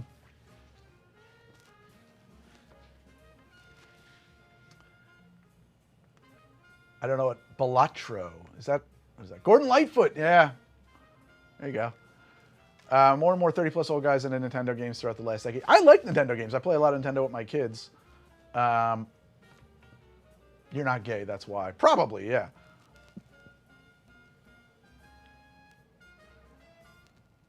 You live in Gotham still? No. It's like John Galt. Who is Leonard Cohen? Isn't John Galt like a character in some right-wing libertarian like violence fantasy? Mass Effect is retro gaming. I do like Nick Cave. I do. Oh yeah, Atlas Shrugged. Correct, yeah. New Jersey is Gotham? All of New Jersey?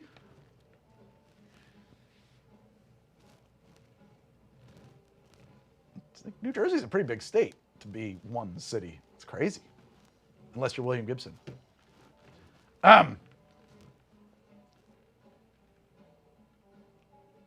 Answering emails and watching HTD. Speaking of emails, I should check mine.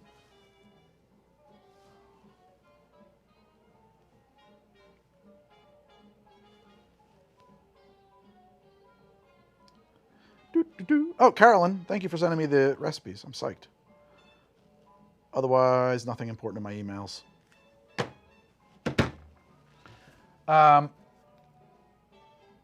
Live stream email reading. You don't mean Ayn Rand. It's totally okay to be a douchebag. I had a girlfriend in high school who like fell way down the Ayn Rand rabbit hole, which is unusual. It's not usually a thing that attracts the women. And she was a professional artist, or trying to be. She got paid to photograph some wedding, and then like got into a fight about creative differences with the people who hired her. And I kept trying to explain to her that like, honey, you got hired to photograph a wedding and it's their pictures. And she was like, no, I'm a fucking artist. I will not take... I was like, okay, well, I don't think that's going to work out for you, but fine.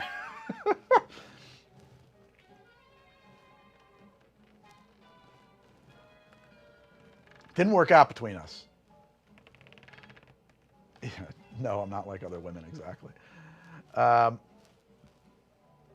I love the Pansy. Sorry I missed the nostalgia episode. I watched it immediately after, but I wanted to thank you for making those episodes. It meant a lot to me. Thank you. Thank you. Yeah, you don't be creative with wedding photos. I mean, you do be creative, but you still deliver what they want, right? Can you teach me how to drink? Check it out. I like Warren Zevon. Yes!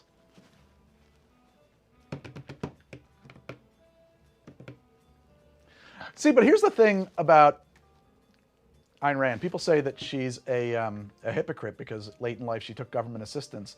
And then if you think that that's hypocritical, you do not understand egoism, objectivism, her philosophy. Because that political philosophy would mean that you would, of course, accept anything that is offered to you.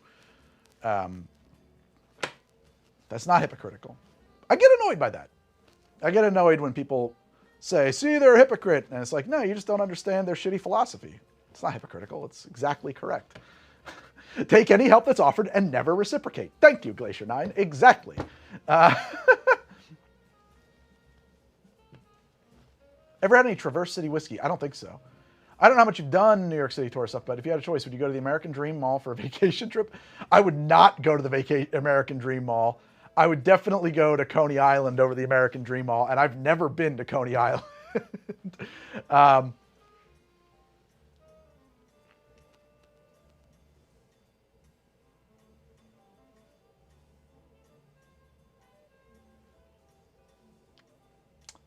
I feel like I was too stupid to understand what she was about, and the people who were fans of her always seem like jerks, so I didn't bother. Yeah, fair.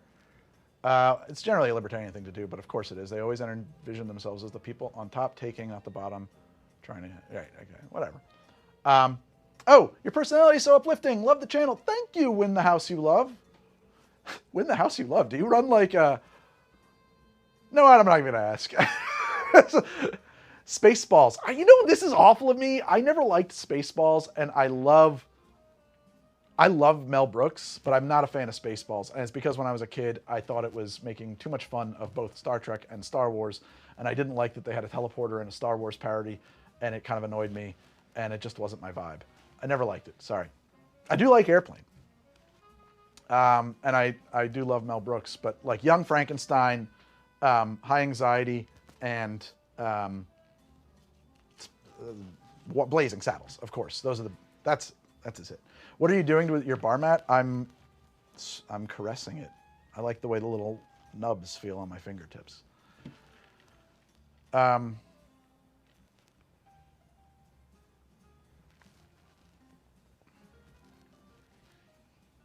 Oh, this is another embarrassing thing. I've never seen The Producers. I tried to watch it once, but I opted to make out with a girl instead, so. Austin Powers episode. I've never considered doing that, actually. How do you think the world will end? I got news for you. It won't. Favorite piece of my background? You mean behind me? Or like my personal background? I would never rate my personal background. That'd be weird.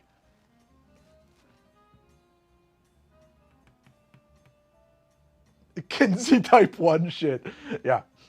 Does that helmet in the back fit you? I mean, you can stick your head in it like it's a bucket, but without mail and a quilted coif, it's not going to actually fit or do anything for you. Armor is many, many layers. Would you do 60s drinks, 90s drinks? Is that not how you pronounce coif? I think you pronounce that. I don't know. It's one of those words I've read but never heard pronounced properly. Do another Customers Wrong. What video games are you playing? Customers Wrong. Yep, we got a couple of those in the works. I don't like doing them, but I will. They do seem to bring in some views. Games that I'm playing. I'm not, honestly, I don't really have time for gaming for the most part. I occasionally check out a game. To the extent that I play games, me and my wife and kids play Mario Party at night sometimes. We're just hanging out. Well, I do have some specific stuff to do, but it's later. I generally don't like a lot of story in my video games, to be honest about it. Just on like a design standpoint thing. It's not the kind of games I like. I don't really, I haven't played Oblivion. I don't have time for that shit, man. I just don't. I'm sorry. You're in a period of video game erectile dysfunction? That's insane. It cannot place calls currently. If I I have a PBX for room to room in the house because the house is wired for it, and I thought my kids would like playing with it, and they do. So every room has a phone number, but I don't have a line running here. So I could set it up to call my office if I ran a line, but I haven't done it like that.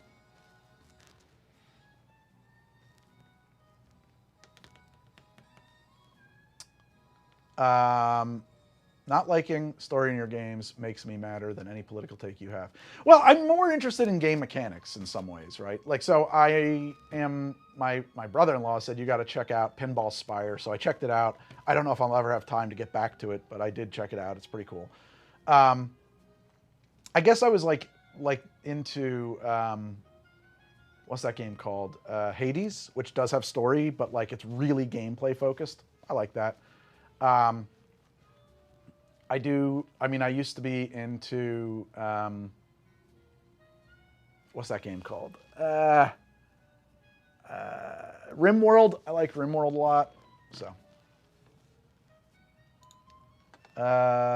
Oh, that's the personality thing. Did I miss any viewer activity over here? Let's just check. Let's hit refresh on that tab. I never played Hollow Knight. The aesthetics drove me nuts, so I just never got into it. No, I haven't missed anything. That's cool. I have played a lot of Dwarf Fortress. Not in many years, but I have. So here's the thing. I really don't have time to play video games. And I know that sounds like... I just don't. I know Tim has a new game coming out. I will probably play that. That's really cool. I did enjoy Outer Worlds. I never played Outer Wilds.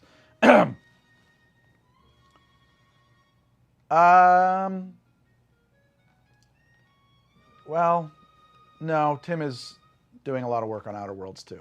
You like Fallout 2 better than Fallout 1? I can see arguments that way. I have heard a lot of people say that about Outer Wilds. I just never played it. What kind of games and things do you play with your kids? Oh, we are also slowly working our way through Tears of the Kingdom. So what's really cool is when your kids are young, you can trick them into thinking it's cool to watch you play video games. And so my kids actually enjoy watching me play Tears of the Kingdom somewhat. My younger daughter and I, we played, and I'd never beaten it before, all the way through Chrono Trigger, which was really cool. Because something like that is like story time. It's like reading a book, you know, to your kids. So she was really into that. Are your Cyberpunk playthroughs on the internet anywhere to go and watch? I don't know if I ever did a playthrough of Cyberpunk. They may or may not be available on the internet. I kind of forget. Ember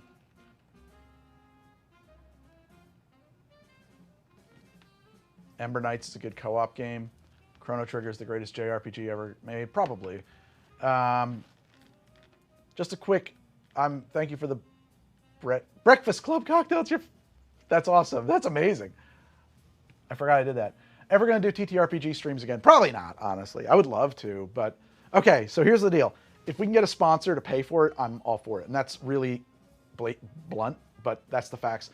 Doing the Cyberpunk stream was basically the most stressful thing I had to do professionally ever, and it made no money. So I was writing the game, designing, like, you know, the actual interactive maps.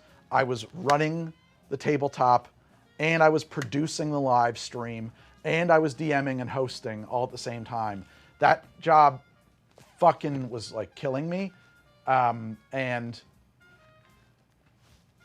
it did not do the views, to be honest, so it wasn't really worth it. So if I would love to be on somebody else's.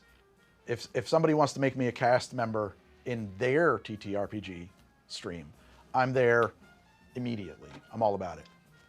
And as to playing video games, or role-playing games, I'm not in any tabletop games either right now.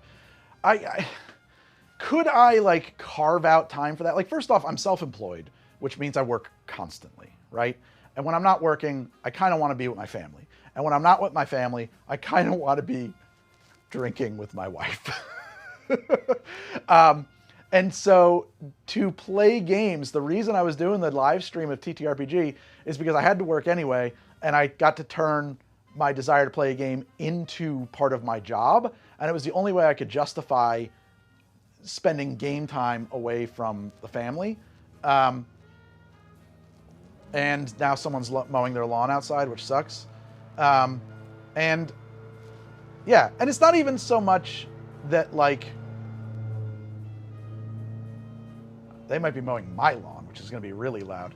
I did get to be a guest on a TTRPG live event, actually. It was really cool. It was a crazy lineup. I forget all of the people who were there. It was me. It was the guy who hosts Climate Town.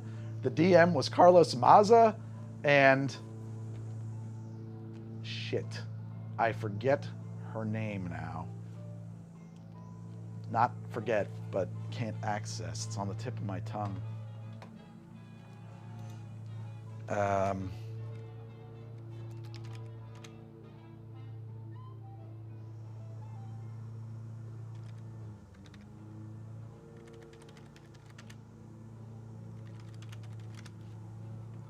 Chelsea Manning. Chelsea Manning was there. So, well, I was a gaming streamer, and it was not fun.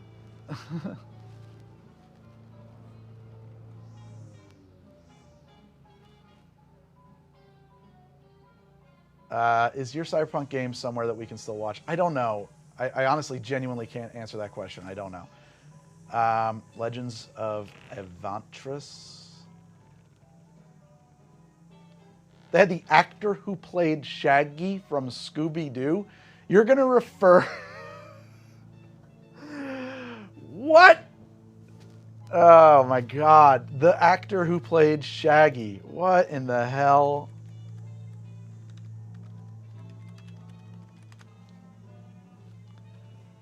Matthew Lillard? Matthew Lillard? So Matt Lillard had a whole line of TTRPG aids, like D&D aids, that he was selling at the time. And I think that he was doing a lot of guest spots on live streams to kind of promote that. Any good places to get fun bar mats? Not really. Nope. I don't like fun things. I like plain things. Is that a Coke? This? This is Nuka-Cola, man. Made it with Tim Kaine on the show.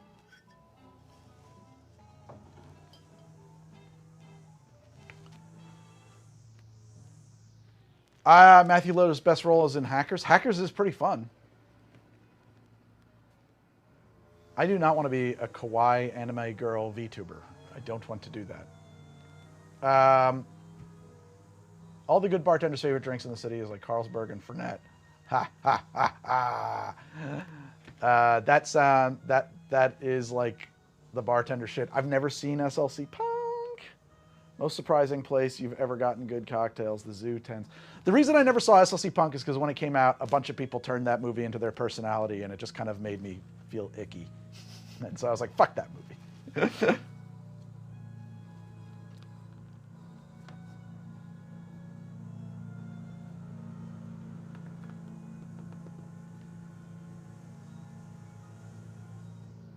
RSIC architecture is going to change everything. What should I do? What? I don't even know what that is. Oh my God, the mowing! So loud! Strawberry passion fruit rum. Use it as like a modifier in other cocktails. Synthetic evil, thank you. Garden gimlet, 2 ounces of plume and petal cucumber splash or other light cucumber vodka. It's very loud in here. Half an ounce of lime juice, half an ounce of Saint Germain, cucumber ribbon and mint sprig. Cool. Real punks hate SLC punk because the main character supposedly sells out at the end. I've never seen it, so I don't know. Yeah, but real punks all sell out in the end. Like, the only punks who haven't sold out are actual crust punks.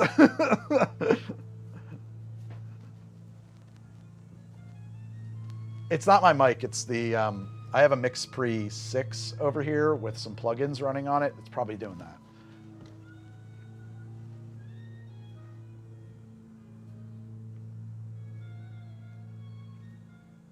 What's a crust punk?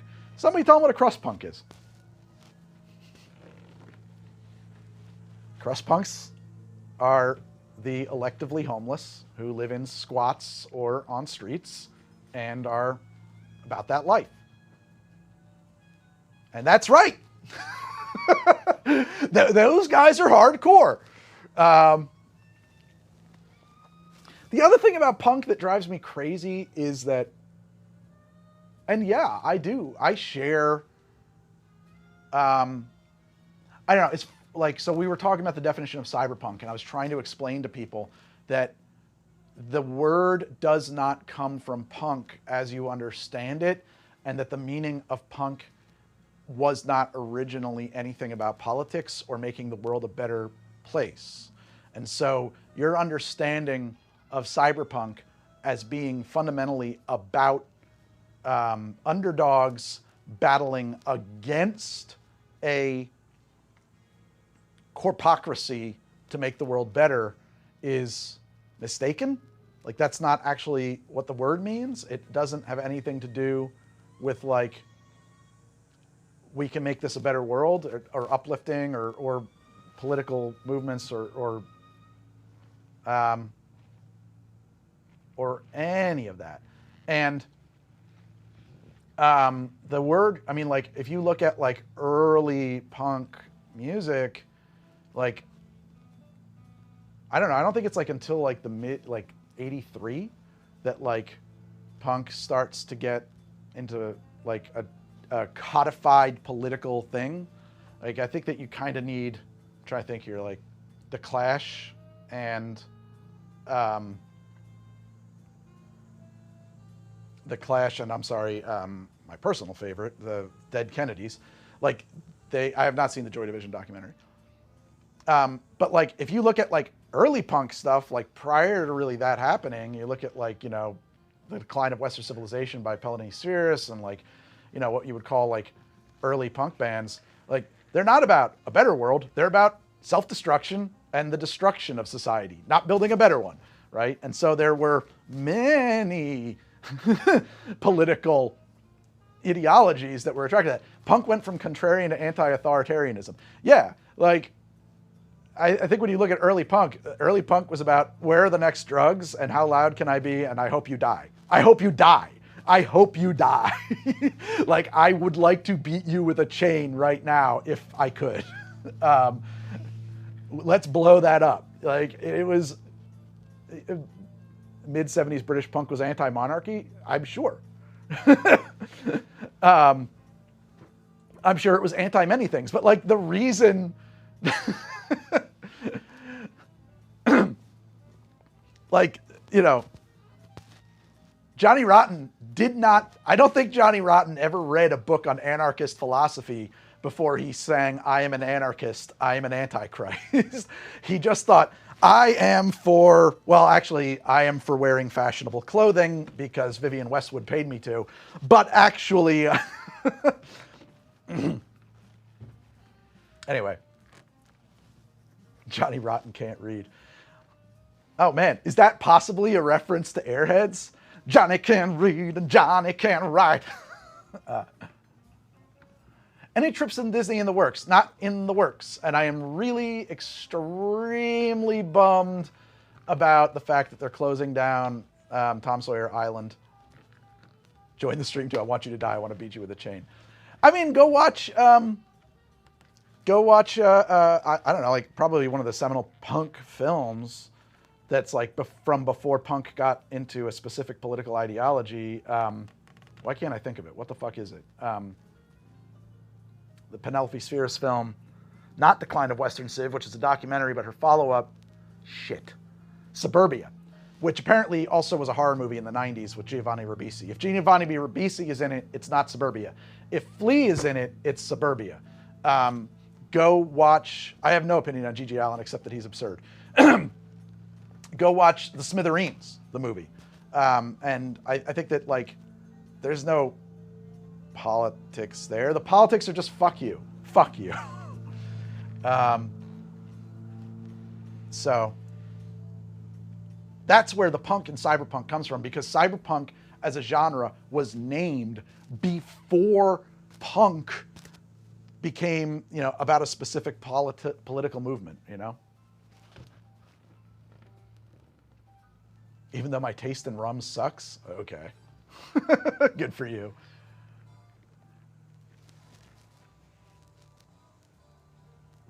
Scene and emo is totally different stuff. Anarchy, but like lower A anarchy.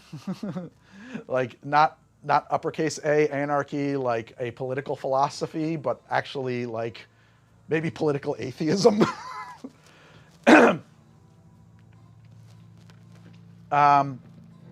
I think B.G. Reynolds can be acquired on the internet. How do I feel about the dash punk genres? Wow. I can never tell if you're super knowledgeable at Broadway of topics or know a lot because you're old.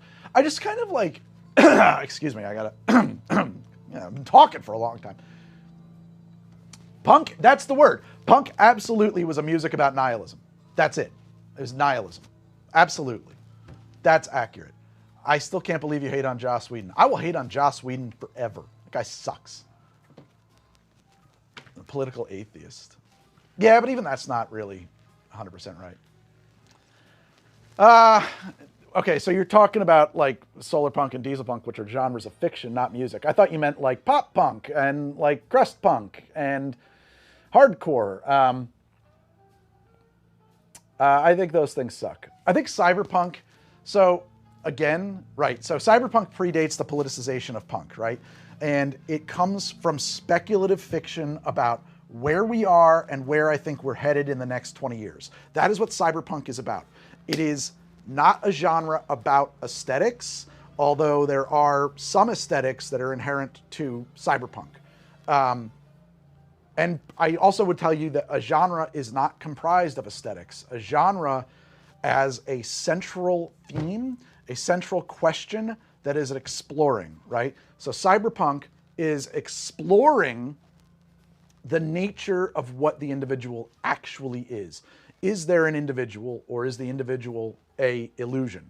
That is what if you really look under the skin of any like quality cyberpunk media, that's what you're going to find at its soul. Diesel punk is about this looks cool. Steampunk is about this looks cool. And they come from, I just don't think they're genres. I think they're aesthetics. I think you can tell, here's how you know if it's a genre. Can you tell a horror story in a steampunk dressings? Yes. Can you tell a drama, you know what I mean? Like,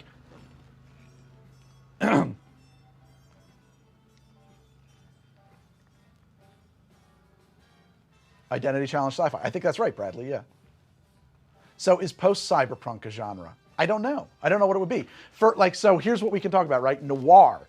Noir is a genre that is fundamentally about locating the interloper, about finding the alien within your ranks and rooting them out. It is always a detective looking for the villain, okay? That is what noir is about. Sometimes we shift our primary focus, okay? But we're gonna figure out, we have to root them out.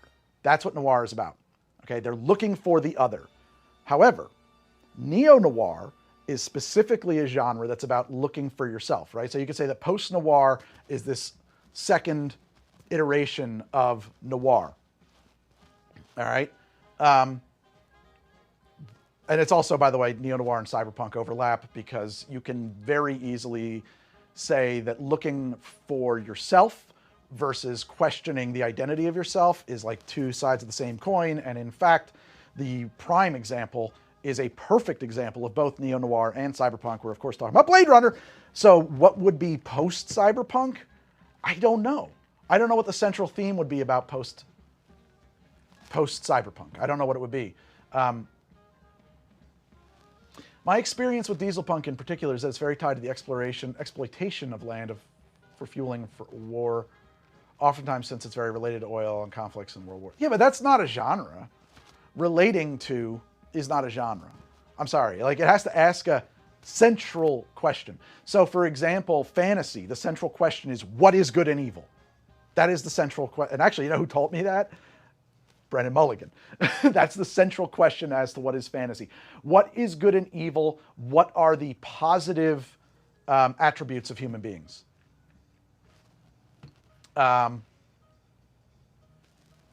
maybe post-cyberpunk would be a genre that accepts that the individual is an illusion and moves on in that direction. You can't tell cyberpunk stories without huge megacorps and the decay of human identity. I disagree with that. I totally disagree with that. I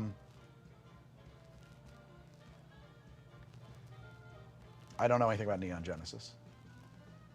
Synthetic Evil, do you have any thoughts about an episode on your go-to workhorse bottles and higher-end bottles that you use for special occasions, like different alcohols, vodka, rum, bourbon? Maybe. I don't know. Is Mad Max dieselpunk? It's a dieselpunk aesthetic, but I would actually say it's a dystopian sci-fi. It's speculative fiction. Fantasy is a setting, not a genre. No! No! Fuck you! It has to be a genre. Otherwise, it's stupid. Aesthetics are dumb. The sellout punk in me has heard the word punk too many times. No, it has to be a genre. Like, I fundamentally disagree with G.R.R.M. Grimm's take on the furniture theory that fantasy, sci-fi, and horror are all the same genre with different furniture. I don't like that at all. You can achieve the same, like, that's such a weird take in my opinion, and like a complete failure to understand things. Fantasy is about the nature of good and evil. Okay? Horror is about confronting the unknown. He absolutely has that take, the furniture theory.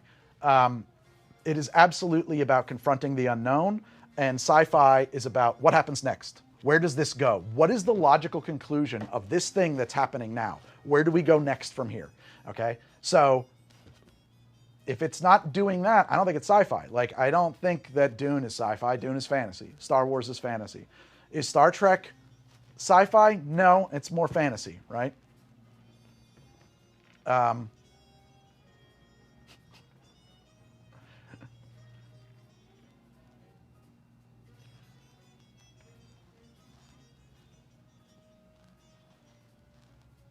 What's adventure then? They should all be adventures. Shouldn't they all be adventures?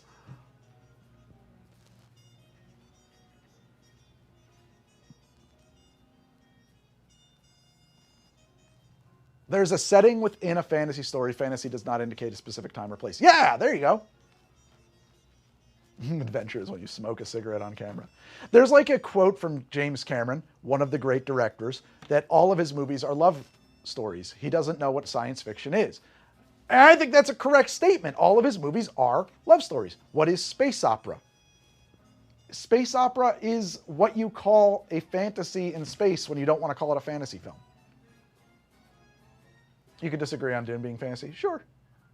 I don't really think it's a good example of speculative fiction, but okay. Cloudfire Trilogy is a sci-fi story set in a medieval world. Great example of how fantasy is a genre, not a setting. The story is not about the meeting of good and evil. Well, what is it about? There's no more knots. That's an interesting take from Matt Colville. Fantasy's focused on the individual, whereas sci-fi is focused on society. I could see that argument. I'd like to see that. Subgenres are a thing y'all think too much about genre. You're thinking too much about genre. That's what it is. Stop it. Stop boxing things up. No more boxes. But, you know, cyberpunk can't be an aesthetic because the genre originated in the 60s and 70s, while the term was coined in the 80s, solidifying the 80s vision as the cyberpunk aesthetic. I think that you can absolutely... genre fascists are still fascists. Guys, I think we need a little bit of nuance. I think we can nuance that one a little bit. I'm okay with subgenres because how many goddamn micro-genres there are in the extreme music world. Well, you know that KMFDM, for example, insists that ultra heavy beat is their genre, and they are the only ultra heavy beat band. Shut the fuck up! Oh, I think he heard me.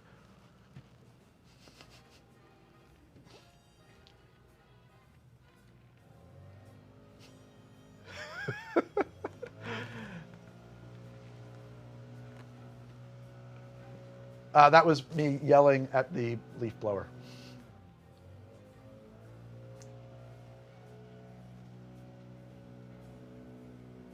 There's no possible way that he heard that. Favorite science fiction film? Ooh, I don't know.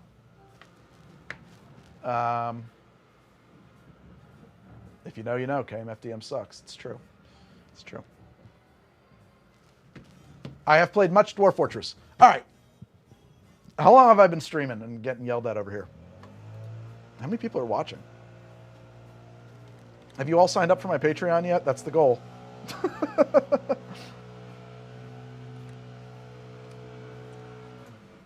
2001 for you, easy? Oh, so boring. So boring. Depressive, suicidal, black metal, technical death metal, cyber grind, entombed core, death grind, deathcore, beat down.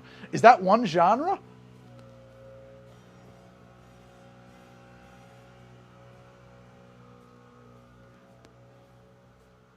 Oh, thank you, Eyes of Sin. That's true, you were. Fifth Element is definitely fantasy. I mean, it's fantasy a million times over. What is the speculative fiction in Fifth Element? Like, what is the technology that we're debating the future of, or the social trend that we're looking at the future of? We're not.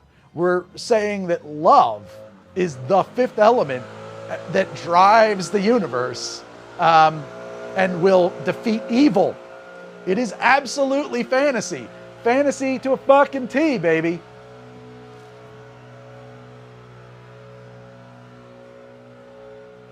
The future of technology is the multipass.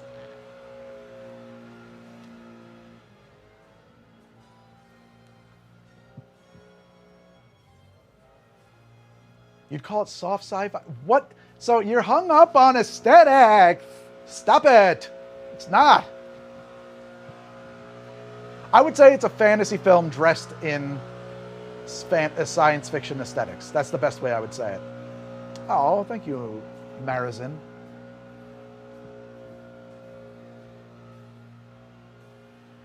The fundamental disagreement everyone is having is mixing genre with setting. This is also true that people don't understand the difference between theme and subtext, and it drives me insane. Theme and subtext are not the same thing. Theme and subtext are not the same thing. Theme and subtext are not the same thing. I don't really love Brazil. Sorry.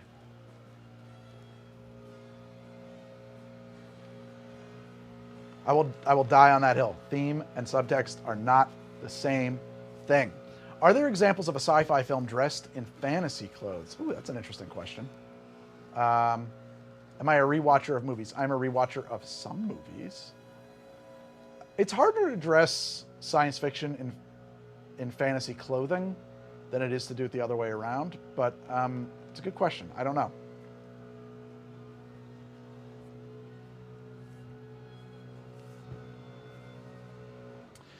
I disagree with that, because that's not the same thing either, Clown of Ill Repute. Fantasy, theme and subtext, like, let me put it to you this way. If you noticed it, it was probably the theme. It's not the subtext. If you noticed it, it was probably the theme.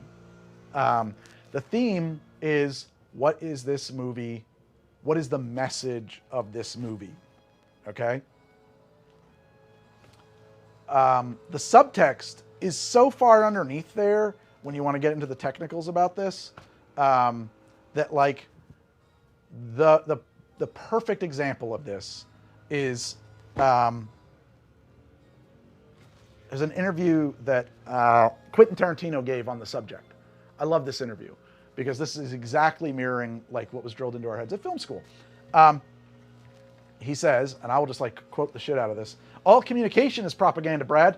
Propaganda is nothing more than communication that attempts to convince people of something. That's it. That's what that's the definition. Go look it up."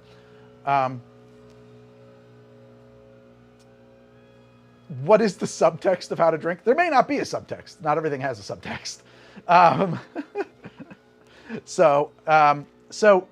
Okay. Okay.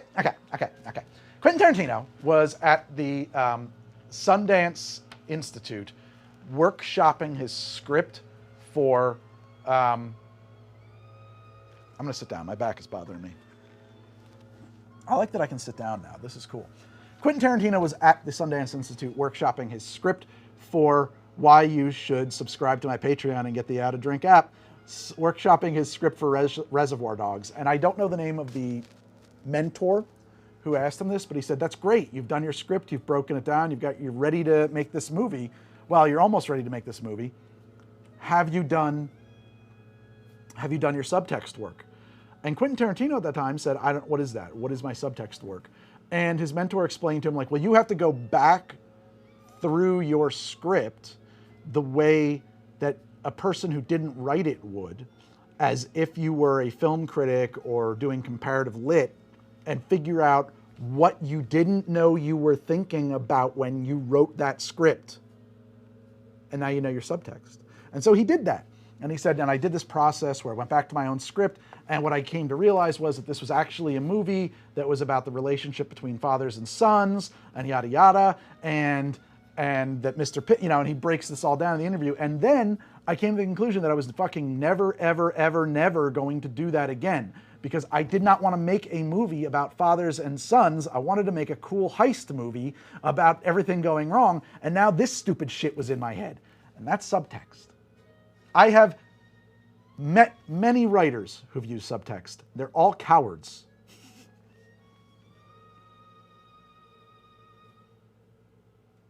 Uh-oh, Matt Coville. Hello, Matt. I love you. I think we may have disagreed about the nature of fantasy as a genre. Somebody pointed that out. How have you been, Matt? Terry Gilliam was one of his mentors at Sundance. That's amazing.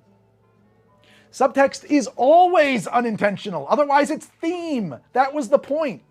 And if you know about it when you're direct... Yes, I did just quote Garth Marenghi, the greatest writer ever. If you have the subtext in your head when you are directing or writing the film, it becomes the theme. It becomes the theme. I digress. He's the only man who's written more books than he's read. I love it.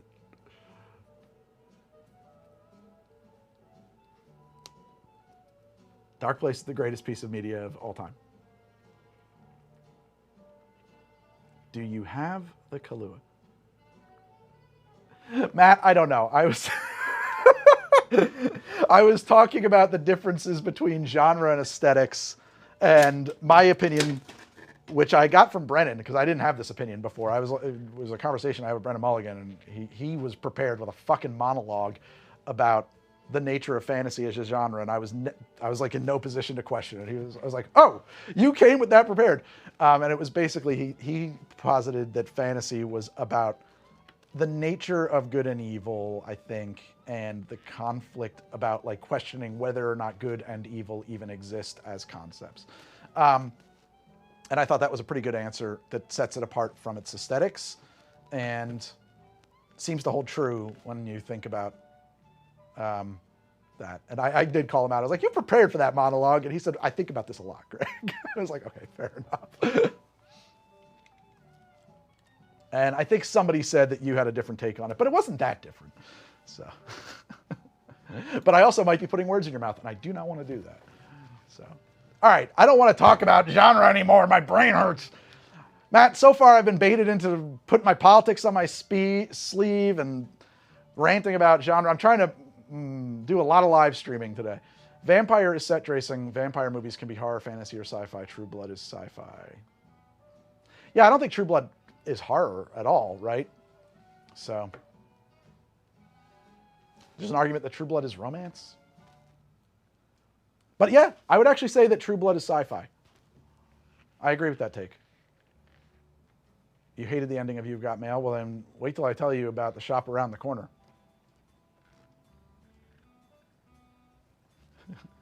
Try to make Greg lose as many followers as possible. Yeah. Favorite trash TV. What qualifies as trash TV? It's definitely, I don't think I want to call it trash TV, but it's a show that I just watched with my wife that I would think is probably a guilty pleasure, but it was Bad Monkey on Apple Plus. I did not expect to like it, but then I noticed that it was shot in the Keys, and as a result, I had to give it a shot, and then we fell in love with it and had so much fun watching it. So I don't think it's trash.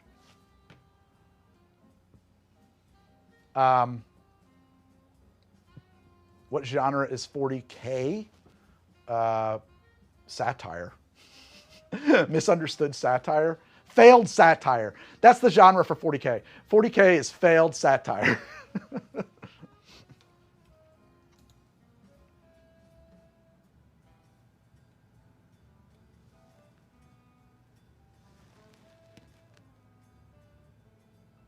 Well, thank you, Al Roth, AI Roth. What genre is Peter Cushing? He is the genre of skeleton. He's a corpse. No, it's not unintentional satire, Marizin. It was specifically satire. I will say that 40K was born as satire, specifically, and satires usually fail and become the inversion of satire over time. But it was born as satire. If you read like the very first like rules books for 40K, like the original Rogue Trader version 1 book from 1980, I don't know. Like there are characters in it like, what's his name?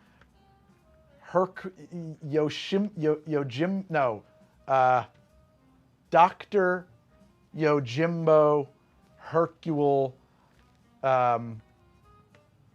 Perot, or like it was just like one of the first Inquisitor characters they wrote about was just like the names of 5 famous detectives put together, right? Like that's the way. It was silly as hell. In the very first book, Space Marines are not awesome soldiers. They are really stupid and in love with their dead god, and mercenaries. And they use bolters, which are not super awesome rocket launchers guns. They are really loud. And since Space Marines love really loud things, they don't care that their bolters are less effective, right? So, and they're, thank you. It's Inquisitor Obi-Wan Sherlock Clouseau. Yes! Thank you, Robertine. Thank you. That's my point. Like, it was silly as fuck. It was supposed to be super, super silly. The problem is that they hired some amazing artists to make it look awesome. Jean Blanche artwork, like, is in my blood. And you can't look at that artwork and say, oh, it's satire. You just look at it and say, this is bizarre, trippy Dune shit. What is going on? Was there a specific work they were satirizing? No. It's why it's like all genres of fiction. The leader of the orcs being named after Margaret Thatcher. There you go. I think Matt Colville may have scrubbed back to when I contradicted him and left in anger. So I don't see him in here anymore. I'm sorry, Matt.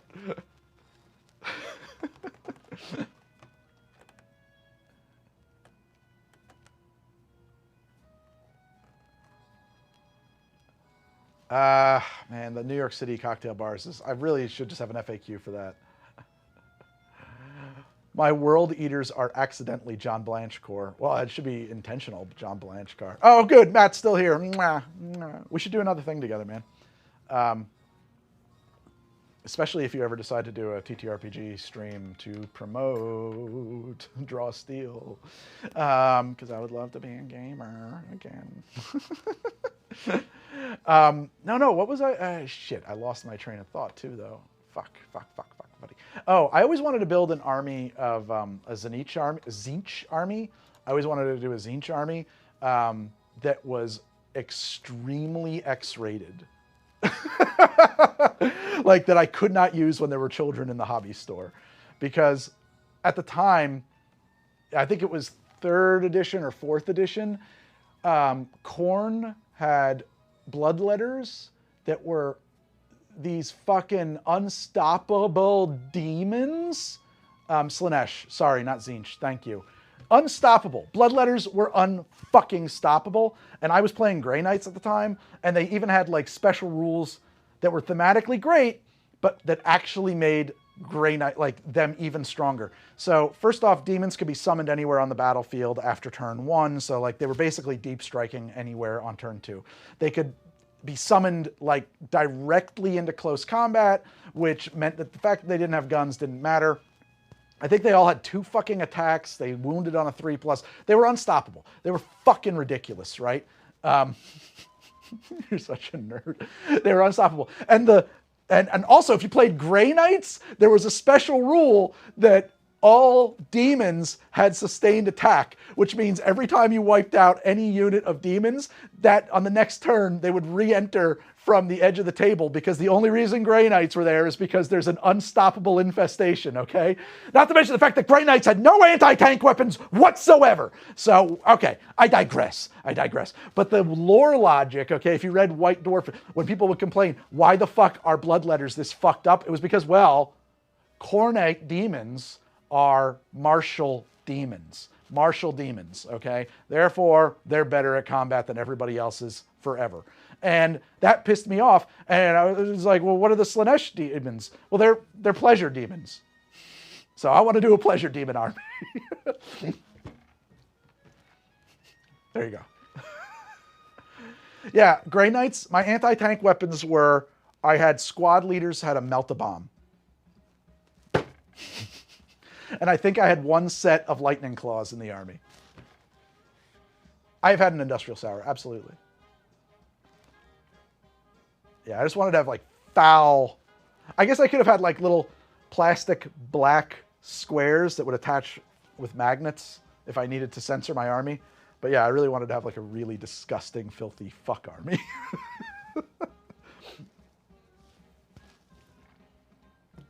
Nemesis Dreadnought? Okay, good to know. Oof, that's a lot of work. I'll tell you what's a lot of work. There was a rule in White Dwarf at the time to take Kroot mercenaries as a standalone army, and they got all kinds of really neat shit. And I was like, I got to build this army. And one of them was basically they could evolve to have wings. So they all had jump packs. And I bought a shit ton of like glam rock feathers for making boas and shit. And I was building wings on them out of feathers. I got through 1 squad like that.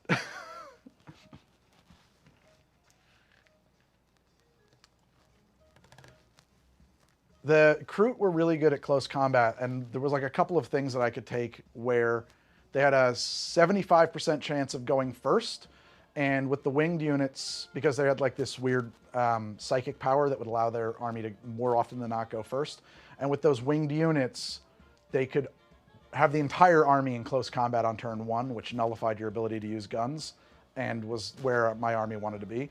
So between those 2 things, they were pretty interesting to play.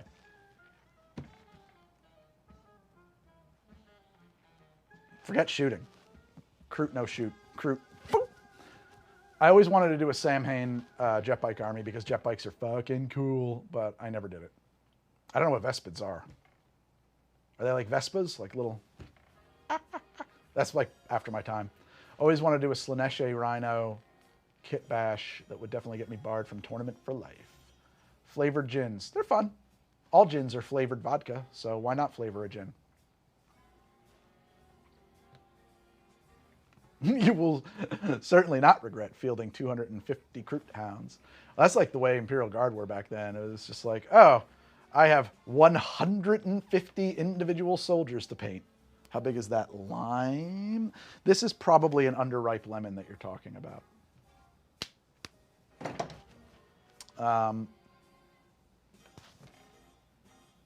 Yeah. Oh, yeah, man. When they, what were the Tyranids? They were huge, huge, huge, huge, huge. How big is that lime? What lime? These are normal-sized limes with 2 lemons and an orange. I'm trying to figure out where the giant lime is.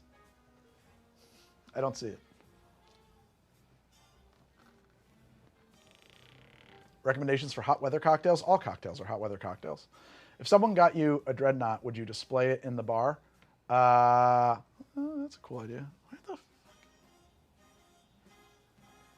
That is an orange.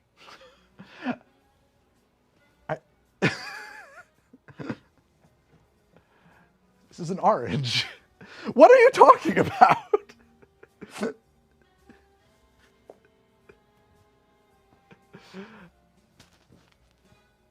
I did watch Andor. I thought Andor... Okay, so I liked season 1 of Andor a lot. I thought season 2 of Andor was half as good.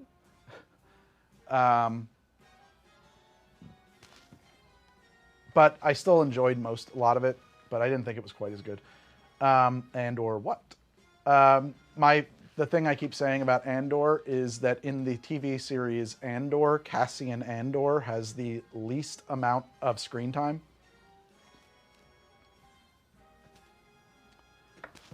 Thoughts on collaborations with other spirits cocktail YouTubers? Love to, anytime. It's just hard to align because I'm in the bumfuck of New Jersey and I'm not in LA like most people are.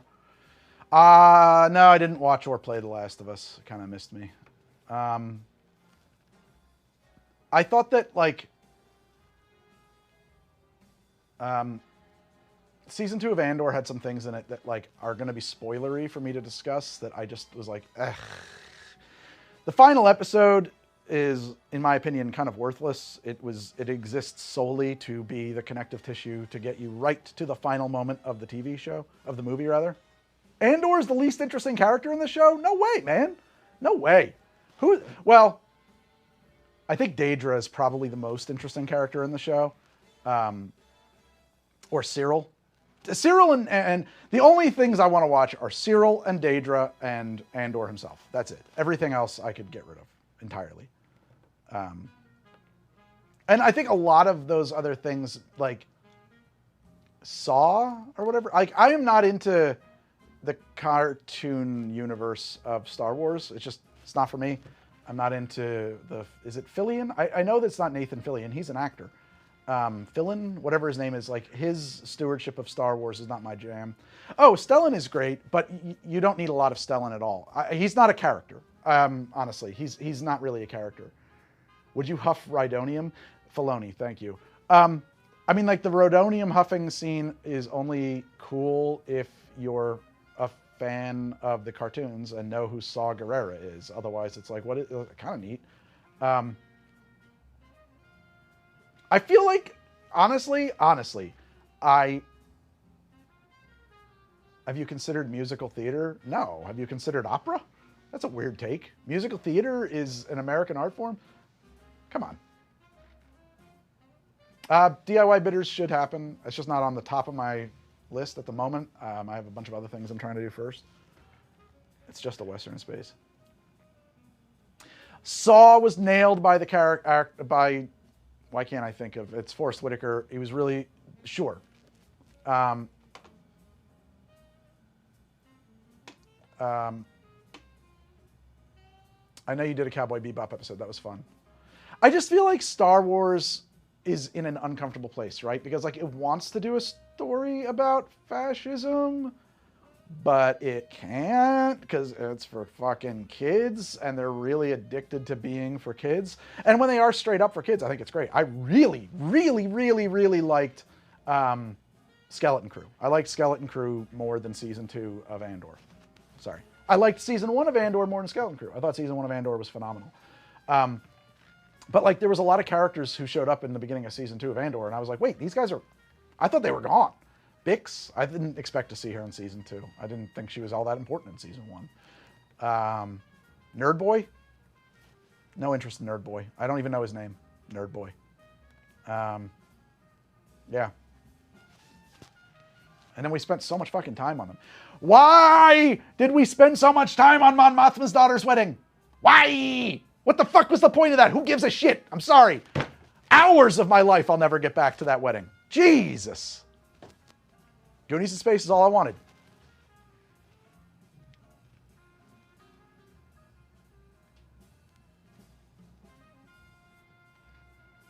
I thought that Skeleton Crew's one flaw was that there was abso-fucking-lutely no reason for Jude Law's character to suddenly decide he's going to take over that planet.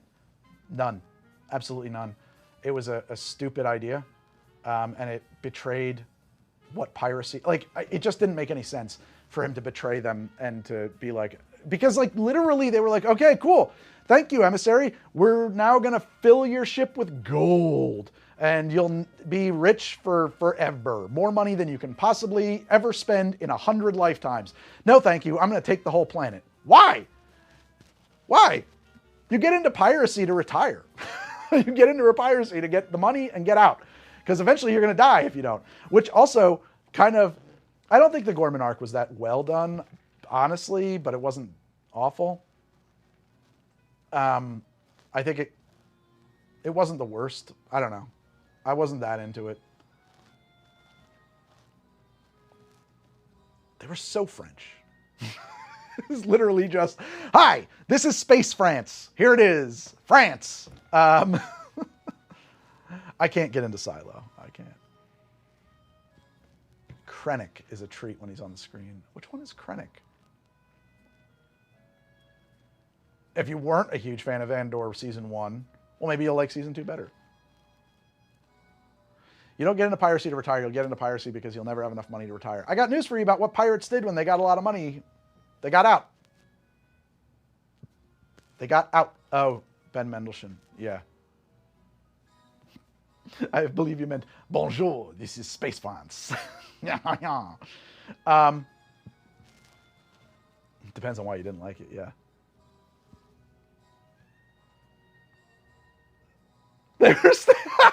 That's funny, Bradley. Oh, thank you, Cactus, very much. It's the Dread Roberts principle. Yeah, exactly. It's sort of like, I have the exact same problem with where the whole, like, so Stellan Skarsgård's character is insane. He is truly insane, right? Like his deal is like, no, I am dying. I'm dying. That's my plan. That's insane. That's not a normal plan. And you're going to die with me is also fucking insane. That's not normal shit. When you, like this whole like theme in that second season that keeps coming up, which is like, when you sign up to a rebellion, you sign up to die. The rebellion isn't for you. I got news for you. Like, soldiers in Ukraine are obligated to serve 18 months. And they're literally fighting for their country and their lives. And they won't actually draft you unless I think you're 24 years old. Like, it can't be a death sentence. Otherwise, I'm probably going to sign with the people who are telling me, no, we don't have a death sentence. Some real-life pirates were living for the theatrics. Some. Not many. And the way that, like, Bix exits the show infuriated me.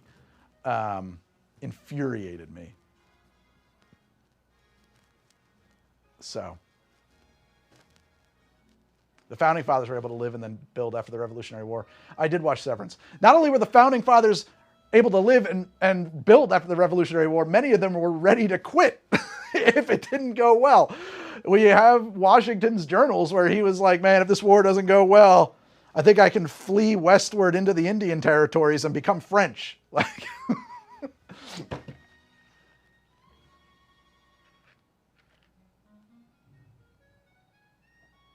The difference is that Russia doesn't have control over Ukraine itself. Ukraine isn't fighting a rebellion. They're fighting a traditional war. So what? What's the difference? I don't know. Please don't defend the politics of the rebellion in I mean, like, it doesn't, no. The other thing, too, is that, I don't know. I feel like you never, even with the Gorman, you never get a sense that the Empire is so awful that kicking off a, galactic space war in which, objectively, trillions of people are going to die and probably starve to death is justified, right? Like, they never, in my opinion, do that. They just look like a government. A government.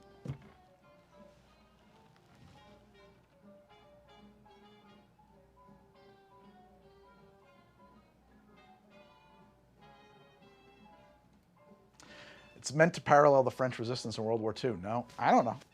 I don't think so. Is it? I don't think they sat down and said, we're going to write about the French resistance, but Star Wars. I think that what they did was, we're going to write a very simple story about good guys and bad guys. And we're not gonna let our good guys step away from the fight, because then the audience will question if they're good guys. So, apart from the whole blowing up a planet thing, that's later than Andor, but also, like, galaxies are fucking big. I don't know what the fuck was going on Alderaan. Like, realistically, from a moralistic standpoint, yes, right? Like, the Empire is evil. But, like, politically, how many planets saw Alderaan get blown up and were like, shit, man? I don't know. Do you think the government, was it an accident? I don't know. It might have been like a friendly fire thing. I don't know. Maybe they were up to some shit on Andor, or on Alderaan.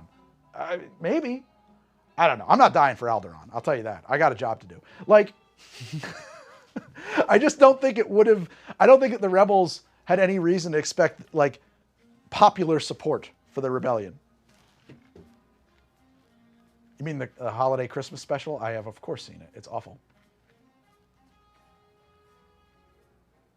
Oh, the Gormans were the French resistance, but I don't know about the rebellion. Yes. In the Gorman history, there was an Imperial ship that landed on a crowd of people, and it was also captained by Grand Moff Tarkin. The Emperor canceled politics when he got the Death Star. Well, I'm sure to most of the citizens of the, galactic empire, that was justified, right? That's like the problem. If you are you have to have, like, at least 50% if your rebellion's going to succeed. Otherwise, you're actually a conquering force. If your rebellion is the minority, what you actually are is an invader.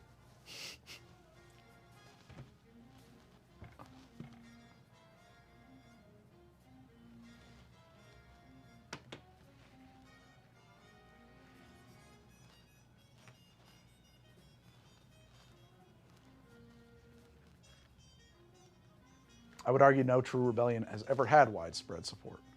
Not ones that fail. Yeah, the rebellion wins and the New Republic has an 11% approval rating.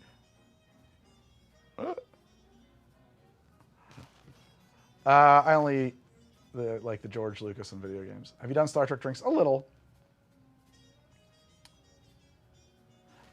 Fair enough, Pat. Yeah, and it is like a very simple story, and like aging nerds do, we keep trying to make it more than it's supposed to be, and it's not. But like Lucas has also said a lot of different things that sounded good to an interviewist at various times. So,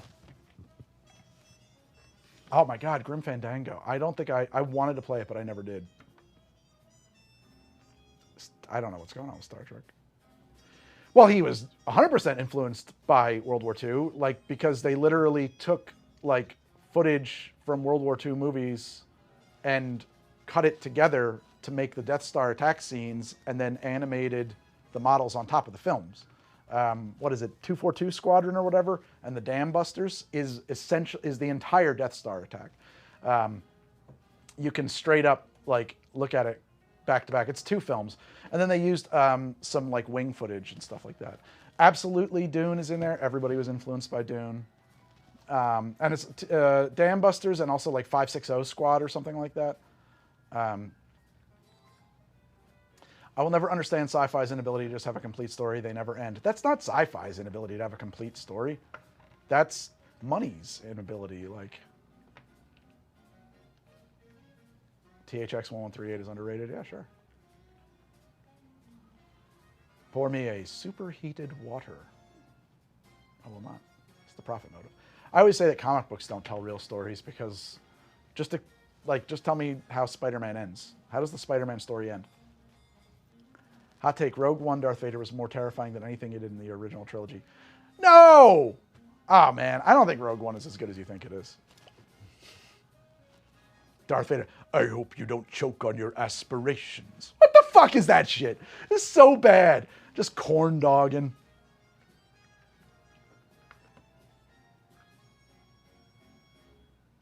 Rogue One is your favorite. It's funny, I had not really seen it until after watching Andor, and then like picking up Andor at the end, or picking up Rogue One at the end of Andor. I was like, oh, we're back to a cartoon now. Cartoon time.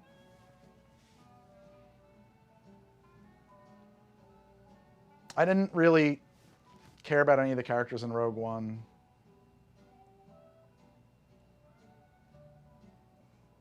Didn't do it for me. Didn't do it for me. But I know a lot of people, I've heard that take before from other people, that Andor is the least interesting character in Andor. And I beg to differ because I don't really care about character arcs or just want to see Andor do cool heists, honestly. That's what I want. I want cool heists where good and bad guys are like, you know, the same.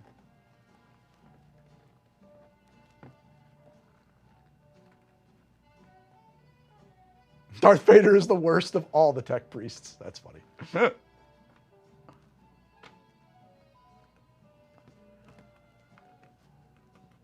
1 through 3. Oh, you mean the prequels? Absolute trash. I'm not going to offer commentary. Why are we still talking about Star Wars, guys? This sucks. This sucks. I might enjoy The Expanse. I tried a couple times. It wasn't for me.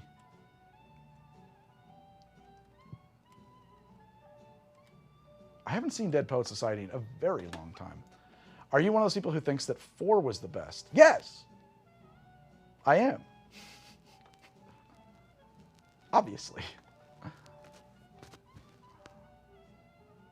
Back when it was just called Star Wars.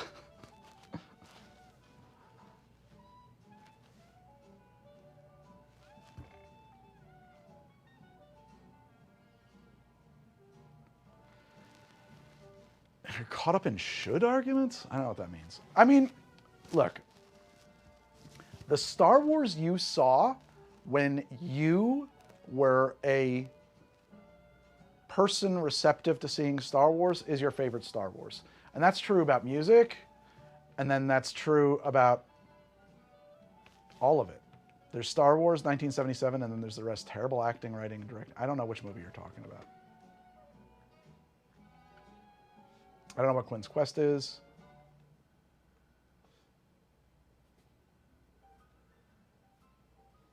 What sci-fi do you think has the best world building? I think focusing on world building is stupid and misses the point of telling stories. I hate that Luke... I think world building belongs in tabletop role-playing games, period. Which is a different thing.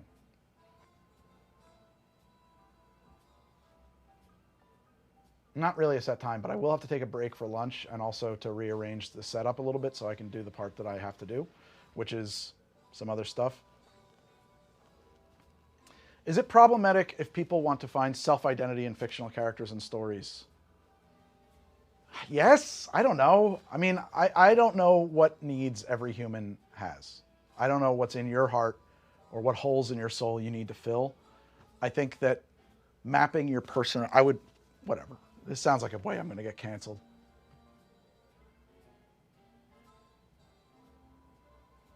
Dungeons & Dragons movie was cool. No, I don't find myself pairing music genres with drinks. People who criticize the prequels act like they're smarter than George Lucas, and they're not. Why? How do you know you're not smarter than George Lucas? Is he a genius? I think that what happened with George Lucas is that he was I've said this many times, and I'm basing this on interviews I've seen from the period, and I'm basing this on the outcome of the film. I'm glad he's a genius. I don't give a shit. I do not like Jar Jar Binks. I think that when George Lucas made Star Wars and didn't make, but wrote and handed off to somebody who knew how to make it, Empire Strikes Back, he was basically an angry young man. I don't know when he had kids. Are you a child, Brad? What is your deal? My best friend is not Francis Ford Coppola, so I can't make Star Wars. I'm so sorry. Anyway, he was an angry young man, and I forget if you want to get Freudian on this, he had the, what do you call that? I mean, like, his life is almost like a Greek mythology, right? He was an angry young man. He was Zeus. He wanted to kill his father.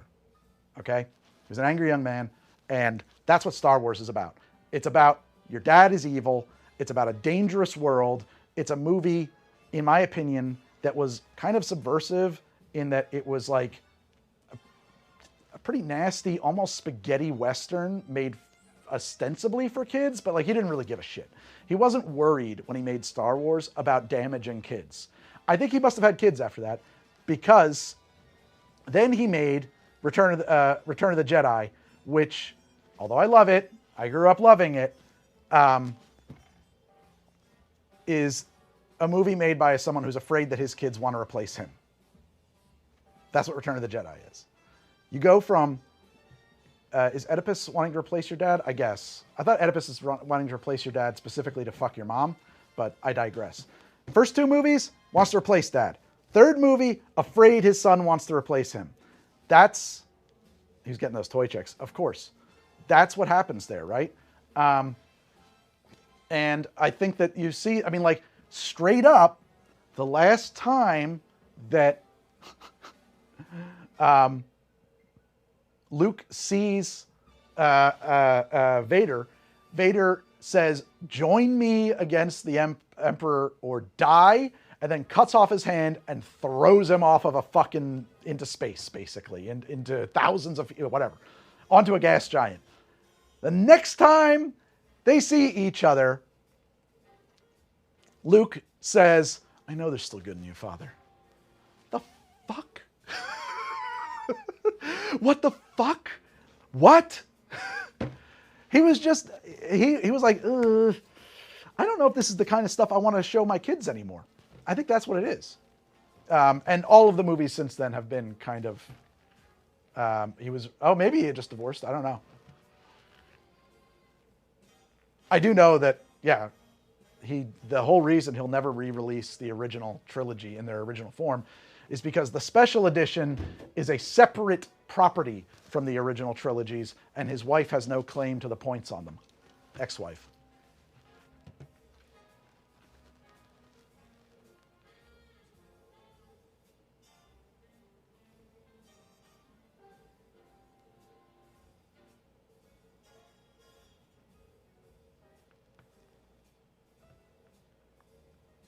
Sure, the new versions are fine, Brad. I still prefer my despecialized editions. Fight Club is a better movie? Okay. I have no strong opinions on Fight Club. Can we talk about some other stuff? This is my own fault. I'm interested in this. They apparently ruined the negatives in the process of making the special editions. I do not buy that. I don't buy that at all. At least not unless it was intentional. I absolutely don't buy that.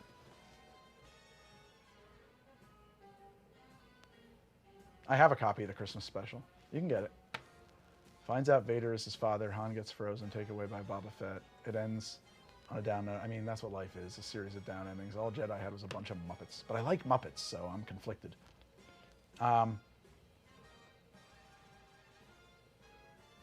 Narrative declaration. I have many rums. The Matrix has ruined some people despite who directed them. I don't follow that statement.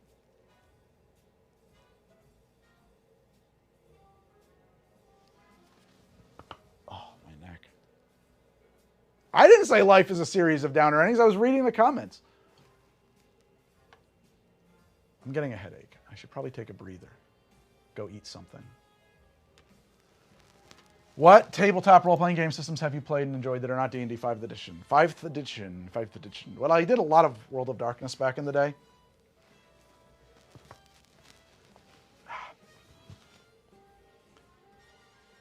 When did you decide to scale your show from the original format of the First Drinks short format to the longer format? And what advice would you give to those looking to start a channel? It's a great question. Come up with a concept that is cheap to film, because the early days of How to Drink cost an asinine amount of money. I was just dumping my own cash into it because I had to hire a crew every time we filmed episodes. I haven't played Monopoly in many years. Sorry, let me go back to that. There was another shit, I forget. A couple of questions I was trying. TTRPG systems. I did a lot of World of Darkness. I liked Rogue Trader. I liked a little Pathfinder I've done, but not much. I liked, well, I mean, what you said for D&D 5. I mean, I played much I played much AD&D 2nd edition, and I played much 3rd edition and 3.5. There you go. That's an answer. Somebody else asked, what would you do? Advice for new tubers. I'll try that. Let's try that out. That's a neat trick. Spinning.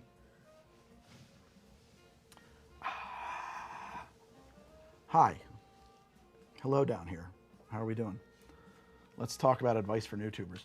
I would say make sure get an expensive camera. Absolutely not. All cameras are pretty good now. Learn about lighting. Learn a basic 3-point lighting system. You can do that a bunch of different ways. I would encourage you to get a decent sound recording system. I'm not going to say microphone because that's overly simplistic. You need to get a clean way to get sound into, like, these are just technical questions, right? Recorded, and you need to understand gain, staging, and signal chain. That's all. It's not that complicated. The main thing is, if something is mic level, it gets plugged into a preamp of some point, and if it's already been through a preamp, it's now line level, and if you plug it into something that's switched to mic, you will have bad audio. That's very important. Like, you will have useless audio. It's much more complicated than that, but that's the important thing you need to know. Do I have a different home bar that's not a set? No, I don't. I have a kitchen where I make most of my cocktails that aren't for the show. So those are technical things. Know a little bit about cinematography. That doesn't hurt. When I started this show, honestly, most YouTube looked like not like this, and now everybody looks really good. But part of that is because camera technology got cheaper, and you know the game has changed, right? I would say the main thing though is make sure you have like runway. Make sure you know how to keep making your show forever. You know, I would say if you're going to do a show, try to write down 25 episode concepts and make sure that they're all halfway viable episodes.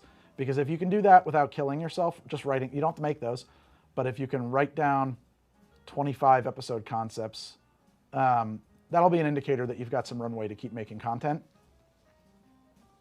I have seen Spaceballs. I'm actually not a Spaceballs fan. I know that's sacrilege. It's just not my jam. I do like Mel Brooks, but Spaceballs is not my favorite of his films. Yeah, I kind of think that's kind of it. So did I do research on what was on YouTube before I made my show? A little, but not a lot. Figure out what you can do that's like kind of different than other people so that you're standing out a little bit. Like, I love high anxiety. There's no need for more people who play video games and talk about video games. Like, that's a really well cornered market. You can try to stand out doing that, but it's an uphill battle. Here's a little thought in life, and particularly when it comes to creative pursuits, but in life in general. Nobody has laid out a path that you can follow for you. No person who has attained, no person can tell you, here are the steps I got to get here. Now all you have to do is the same. And people who think that, they have no idea how they got here.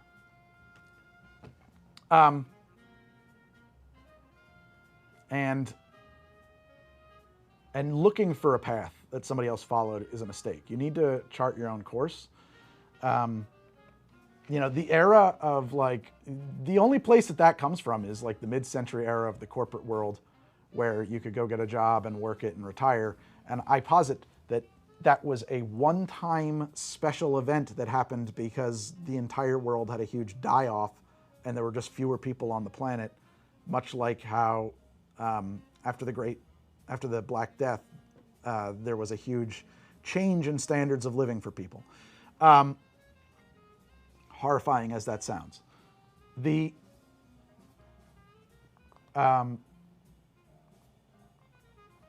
I think that so like, I am not saying we need a world war. Don't put those words in my mouth. Should I stick with generic stuff? There's like 5 different conversations happening in here. I don't know. So yeah, as far as content goes, get on a regular schedule. Try not to be late. But on the same token, a late episode will only be late once. I guess learn to edit. But that's all technical stuff. From a creative standpoint, how did I get an education in the field of mixology? I had a hobby. I read. I went to bars. I'm not that educated. There's a lot of people who know a lot more than me.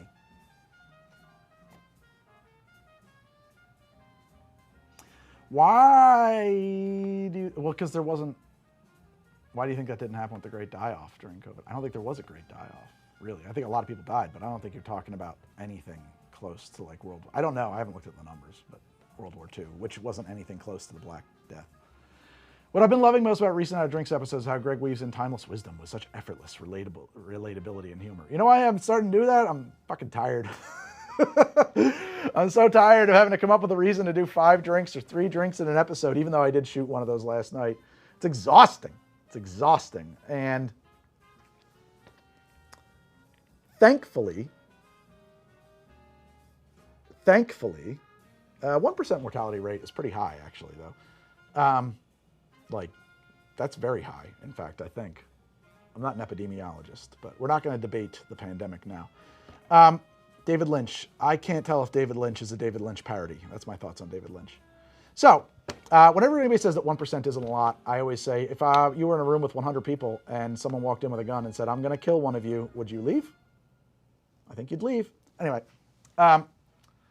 so why have I pivoted to that? Because it's more fun for me. It's not easier necessarily, but like, it's easier on my body. Shooting 3 to 5 drinks in an episode to make it to viable YouTube runtime length, because a 5 or 10 minute episode does not play well. It needs to be probably close to 22 minutes. Is hard on my body. I don't really feel good. I'd much rather have 1 or 2 drinks or parts of 1 or 2 drinks and then hang out for a while. I didn't like Mars Attacks at the time either. So I like doing that content. I haven't done that content because I've been afraid to. I've been really afraid to, because How to Drink up until pretty recently was entirely dependent on not passive, but like YouTube ad revenue. And frankly, over the last 2 years, YouTube ad revenue has repeatedly gotten worse and worse and worse and worse. And it's not really YouTube's fault, in my opinion. My click-through rate has been lower. Maybe to the extent that it's YouTube's fault, I fucked up and now YouTube doesn't know how to show my content to. But regardless, fewer people are watching How to Drink, and I'm not making as much money. So we have pivoted towards financing the show and the full-time jobs that go along with it to Patreon. And by virtue of that, I have kind of divorced myself a little bit from needing to reach as wide an audience as possible. And I'm now trying to like deepen the audience, I guess is the term, and really deliver on what the hardcore fans of the show like, and to find new hardcore fans. Because that's the new business model, to be blunt. So things have changed a little bit, and I can do this kind of stuff, and it's great. I'm loving it. I just don't always know what to talk about. Like, I actually got halfway through shooting an episode, Meredith and I, on Midnight Local, my podcast, got into some topic about, I don't know how we got there, but I was like, you know, I don't normally go in for like generational warfare stuff, but I read something about the differences between Gen X's and millennials, and I immediately knew it was true because I lived on that cusp and I saw both of these, and that was that Gen X was taught and raised to be themselves, to be an individual, and I'm going to elaborate on that in a minute, and millennials were somewhere along the line raised to, quote, find a tribe. And I know that because I worked in advertising I worked doing, you know, commercials basically in various ways. And I've read many, many white papers and seen many articles in Ad Age and all of that, and had many talks about, you know, finding a tribe and how we can build a brand identity that people can identify with and project themselves onto, and then find like-minded individuals. And basically you're talking about like cult techniques. And I remember growing up as a cusper that, excuse me, I remember continually every fucking day having reinforced to me the idea of be yourself, don't fucking worry about what other people think of you. If people are not going to accept you on your own terms, they are not your friends, fuck them, never talk to them again. We had, you know, like we would have fucking puppet shows in our school auditorium about that. We would have after school specials about that. There was constant, like, you know, just say no, anti-peer pressure campaigns. I don't know if that survived past that time frame, but I know whatever, if it is going on, it is definitely not effective. And I think that this kind of did it. I think Tumblr ruined the idea of individualism to some extent. And I think that TikTok and like the advertising, like the model of those platforms is to silo you into a group of people and then make you think the same things. It's not about siloing you into a group of like-minded individuals. It's about siloing you into individuals who are kind of in your zone and then likening your minds. And I don't know that that's so great. And basically, I think that if you have been trained to need... if you've been trained to need validation from an external source as opposed to self-validating, you will be a prisoner to that. And I wanted to do an episode about that, and I had my Discord create a drink by committee to be the drink in that so that we could do this talk. And I got halfway through the talk and realized I'm going to alienate a lot of people online. I better slow down. And that I might need to engage in a little bit of audience capture. And I might need to engage in a little bit of audience capture and moderate my position on this one, self-censor. Thank you, Rico Suave. Rico Suave. And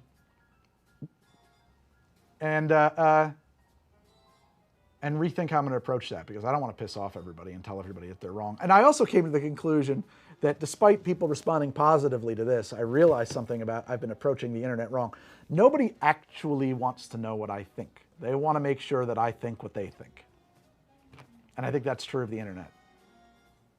It's not healthy, but I think it's true. So I got to be a little bit more careful, I think, about telling people what I think. Is audience capture even legal? Crowdsourcing a cocktail still sounds like a good episode, though. Yeah, it's fun. I have a lot of lemon. Anyway, no, I want to argue regardless of your opinion. I noticed that, Brad. You're kind of an asshole. Thank you for enjoying Midnight Local. Your Fallout streams are your favorite. Thank you, thank you, thank you, thank you. You guys are so much fun. I love it. We need a Caperina riff. Maybe later. The Bradley fight. Thank you for getting that reference. P Big ZZ, my bar is moving on wheels. Yes, it is the Bradley fighting vehicle of cocktails. You are, in my head, I've been thinking that this whole time. You were the first person to say that out loud. You get all the points.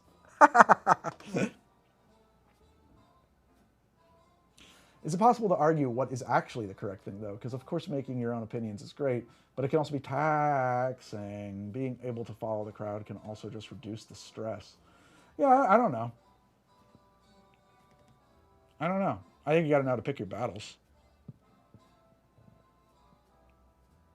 Horrible gremlin potential is correct, Order Orthodox, yeah.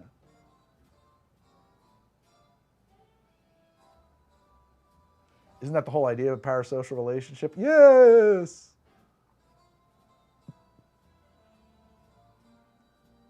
I am a hypocrite. Aren't we all? I had another episode that I wanted to film that I haven't figured out how to approach yet about how I think that a fear of pain is a terrible thing and that you should embrace pain. And I think that the pain you're most afraid of is the pain, because you're an empathetic person, you're a decent person, the pain of having to live with the knowledge that you've inflicted pain on somebody else that you can never rectify. And I have terrible news for you. You have. You already are. So get used to it.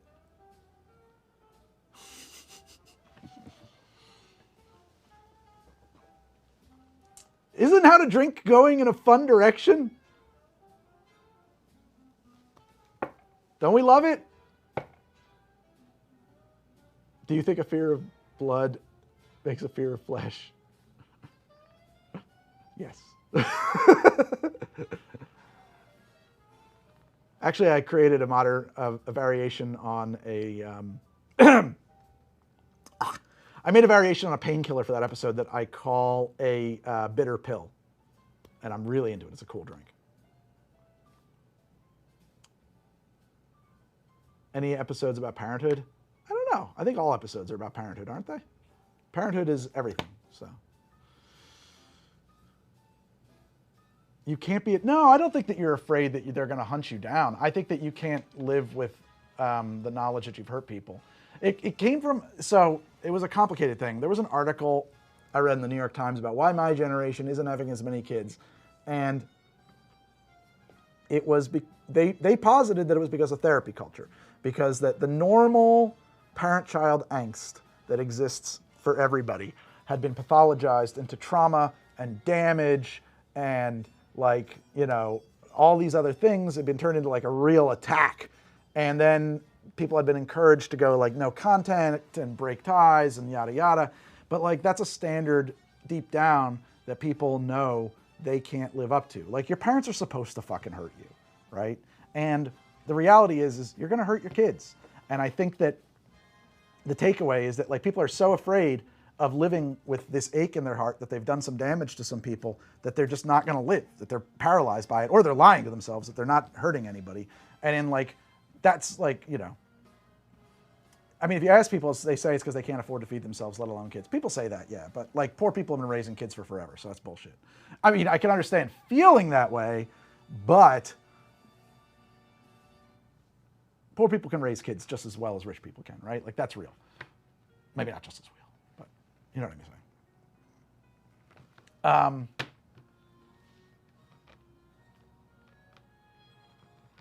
The Sunset Limited stream, I don't know what that is.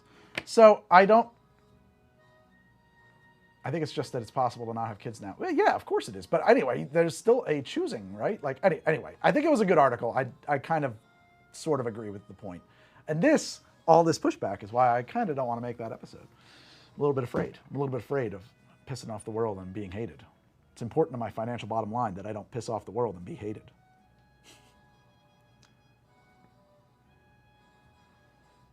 Are you being scared of hurting your kids by not being able to afford for them everything that they might want? I hope that you can't afford everything that your kids might want because they'll grow up to be the fucking gemstones.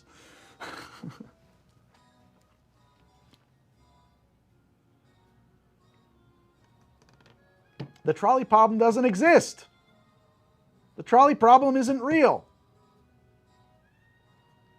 That's my opinion. The trolley problem is the wrong answer to every single question because it's purely hypothetical and it doesn't actually... What's the last... Oh, sorry, I missed this synthetic evil. What was the last bottle of vodka rum gin that you found in the wild that you really enjoyed? It's a cop-out of an answer, but recently in the wild I stumbled into Beach Bum Berry's zombie mix, so I'm going to take that as an answer. The trolley problem is just to get people used to the concept of no-win situations. I guess so, yeah, that's a fair point. Not wanting to hear your opinions, but wanting to reaffirm their own is exactly what I did in my brain during the genre talk. I'm an NPC. Sorry. Oh, the Sunset Limited is a play. I don't know it. I'm not going to Disney anytime specifically soon. I will be back. I don't know when. At the moment, can't afford it.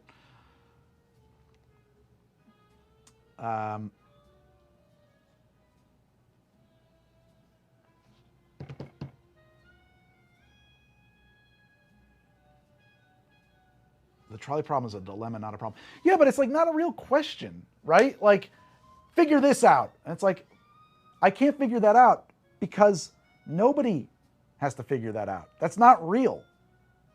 It's not real. It's like a stupid internet meme, honestly, in my opinion. I think that that's a concern of mine, that a lot of people have reduced their personalities and their personal guide stones to fucking memes and internet sayings, honestly.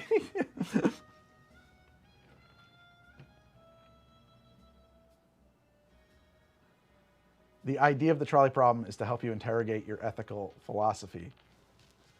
Who the fuck has an ethical philosophy that's not in a philosophy course? People wake up, eat, make a living, do what feels good, and go to bed. Fucking most of us don't have time or options in our life to really have an ethical philosophy.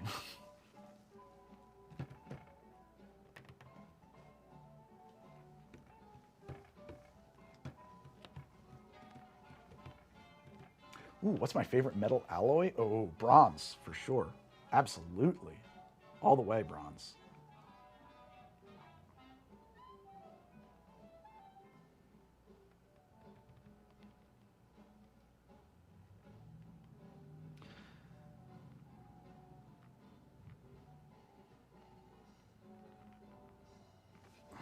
Oh, wait. Someone asked about Tim Heidecker? What? I miss it. Who do you think has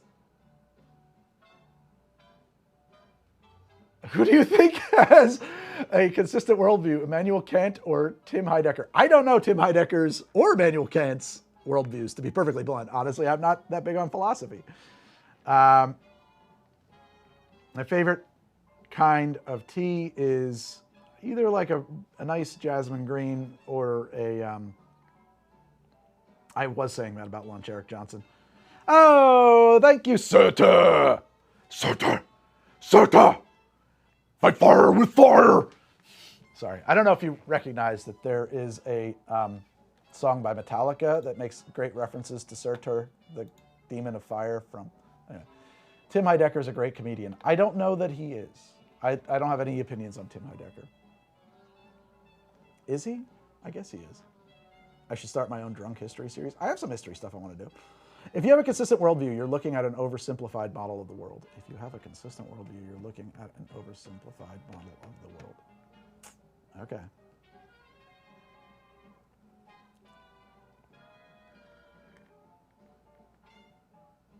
Master of Surtur is pulling the strings. I don't think that's correct. I don't think that's correct.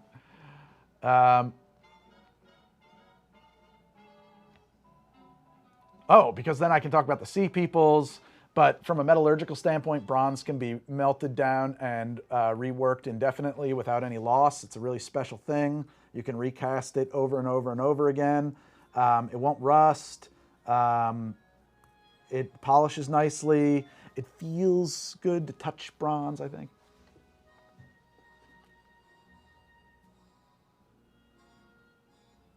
Man, CC, that's rough. I don't like that. Worst tiki bar you've ever been to? I don't know.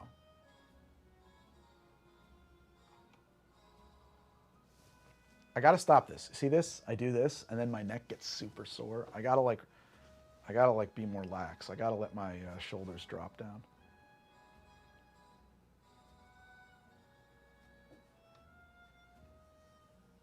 I know, and more about bronze.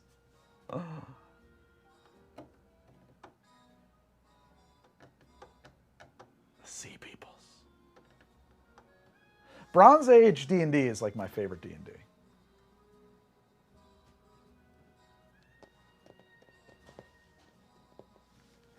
Who's here? Oh, my wife is here. She's putting things in the freezer. Is taking no action an action? Of course it is. But the minute you take an action, you have a cosmic responsibility for the outcome of that action for all time.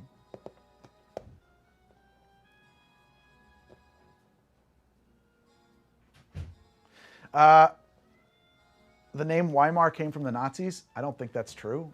The Weimar, I guess maybe, but that's probably true. They probably only called it the German Republic during the era of the Republic. But it came from the town where the Weimar Constitution was written, right?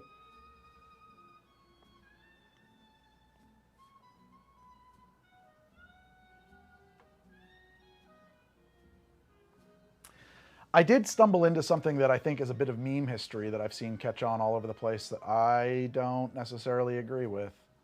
It'd be like only knowing the politicians by Trump's dumb nicknames.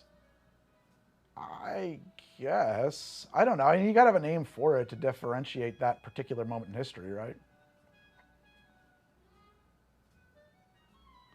Is it worse to do harm than do nothing to prevent harm? I don't know. What movie or TV show would you like to show up in as a background character? I don't know. I think ironically I want to be more in a video game than a movie or TV show.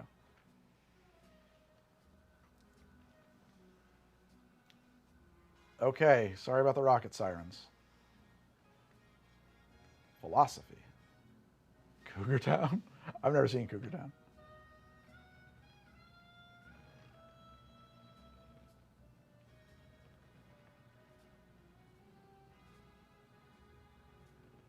Ah, Fallout. Yes, I would love to be in Fallout. Favorite style of hot dog? Brat. This stream is for this stream. No, brass is shit. Bronze is great. Brass sucks. What if you took a pressure cooker and boiled all the liquors at once? It would be dangerous in that particular case because of the pressure. I'm supposed to be reading my book on Weimar, but I haven't been reading in a minute because I'm illiterate and I never read. But I was deep into that. I got to get back on that.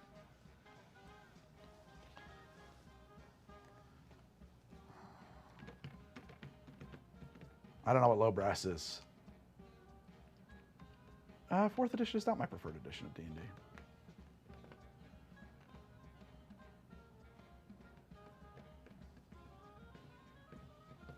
Do I ever miss those days of making simple how to make the drink video? Yeah, that's so fucking easy. My life would be so much easier. I could not be here right now. My thoughts on Columbo is that it's great. I would love to be a background character in Columbo. I would love to have been a guest murderer on Columbo. Bring Columbo back. I want to use AI to bring back Columbo. It is the best possible use of Columbo. Of AI. Did the Nazis like cocktails? I don't know.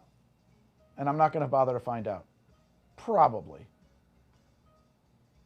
I think that the answer to that question is that the upper class liked cocktails, and they always did.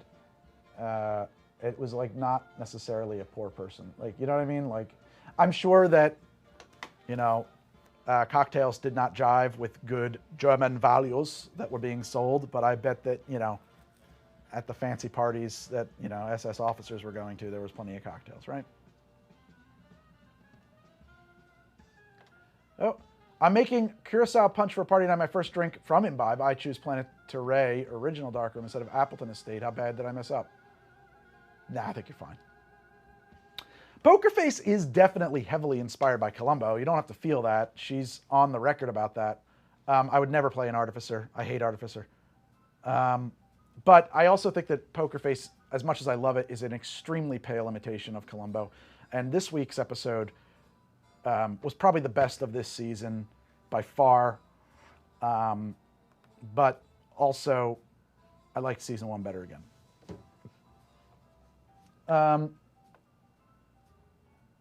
And I say that as somebody who has a crush on Natasha, so I really like her and I like the show. Artificer? Nah, I don't want to be an Artificer. I like multi-classing, standard, second edition classes. That is where I play. Of which Artificer is not one of them. I can't read. It's true. Did you reach out to the horse you came in on, Saloon? No. Why?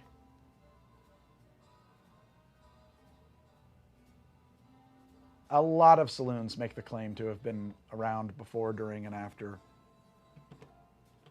Prohibition.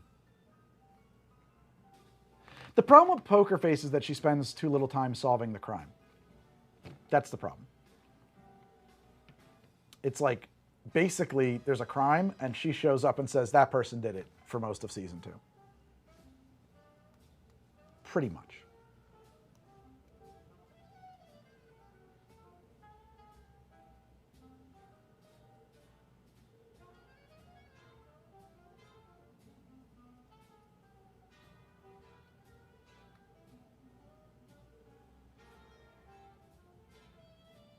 So you don't like 5e because 90% of current D&D players have only played 5e.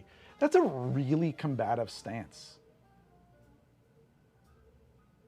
But no, I'm not. I'll play it. I will happily play it. I'll even run it. It's the current edition. I don't care. It's not my favorite edition. I think that if I was actually going to run a hack and slash fantasy game at the moment, just because I haven't had a chance to play it, and it looks really cool, I would run Dungeon Crawl Classics. DCC seems awesome. Okay, Cactus, that's fine. So, yeah, less time solving the crime because of the second act that Columbo doesn't need because he's a cop. What? So, in Columbo, it's exactly the same, right? Like, I don't understand. Now I don't understand. No, I'm not running anything. I don't have time. My favorite D&D player character I've ever played. He-Man. I think it was a 5th edition game that my friend ran. I was a barbarian who I took wisdom as my core stat, and I think strength was like my 3rd or 4th stat, actually. And people say, why were you a so poorly optimized barbarian? And the answer, maybe it was strength was, he was still strong, but whatever. And the answer is that because he is a barbarian, the ancient world did not really have something like cocktails, depending on what you mean by ancient. He was, yeah. And so like, he was always like dropping like wise thoughts and stuff. That's all. I will never stream Fatal, own Fatal, play Fatal. So he was a lot of fun. He was also a psycho in some, I don't know. I think that my favorite PC that I ever got to make, I only got to play in like 2 sessions because the stream sort of fell apart, but it was somebody else's Cyberpunk stream that I was a player in. And the character I made was a med tech. He was like straight up a doctor. But he wanted to be a rock star. So I had invested a lot of points in like playing guitar and stuff, because I think fundamentally people are not their jobs. And one of my least favorite things about role-playing games is that people assume that your job is who you are. And in reality, your job is probably the least important thing about you, and it's just a job. And his whole deal was that he had become a doctor because he had gotten his arm was blown off in a bombing run during the last corporate war, and he doesn't know or care who dropped the bomb. And he wanted to help people and was subverting the entire party to that end. The party plan was to like run a clinic and make money off of it, and he refused to, like, nobody else knew yet, and they didn't know this, was that I was continually in the background giving away free services, and basically running it into the ground.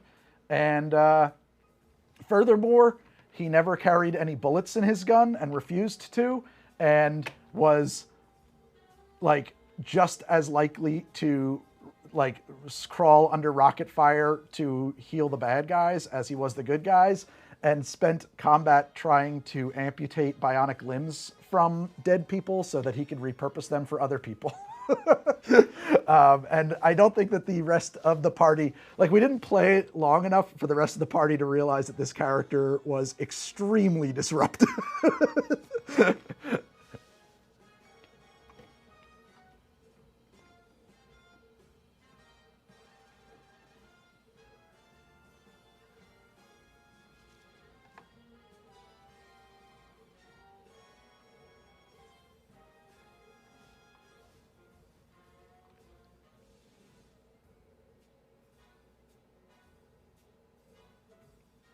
It's not about being radically empathetic in characters in TTRPGs. I think it's about being radically non-optimized. I'm not like, that's kind of my problem with 5th edition, is that like it's kind of about what's your build. Like the culture around 5th edition is like, what's your build? Are you doing this? How you optimize? Like I'm not, like the character that I make at character creation, I don't care if there's any advancement. Like the character is done. He's a character. And these are some stats.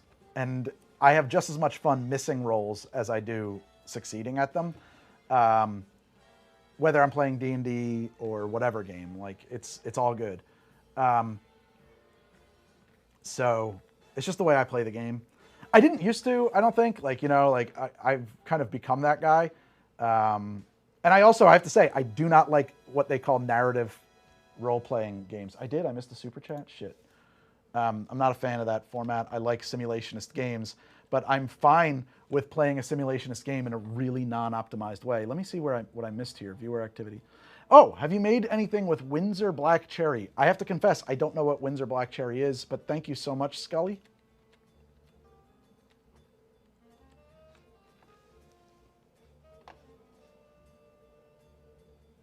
You never heard of anyone describe 5th edition as demanding optimization? I don't know. I kind of feel like that's the vibe I get from some people, but.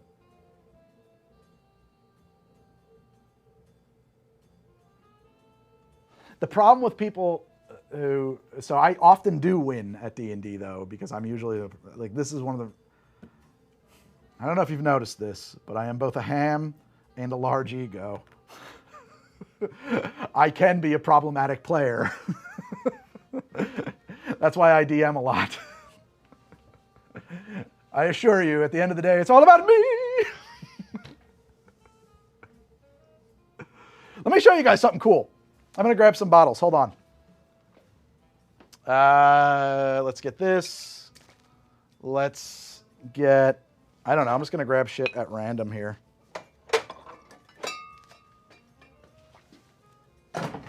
Oh, holy shit. I really need to eat some food because I'm absolutely dizzy. Hold on. I got to show you this. This is important. Don't leave. Okay. Oh, don't roll away, my friend. Okay. Check this out. Some people saw this.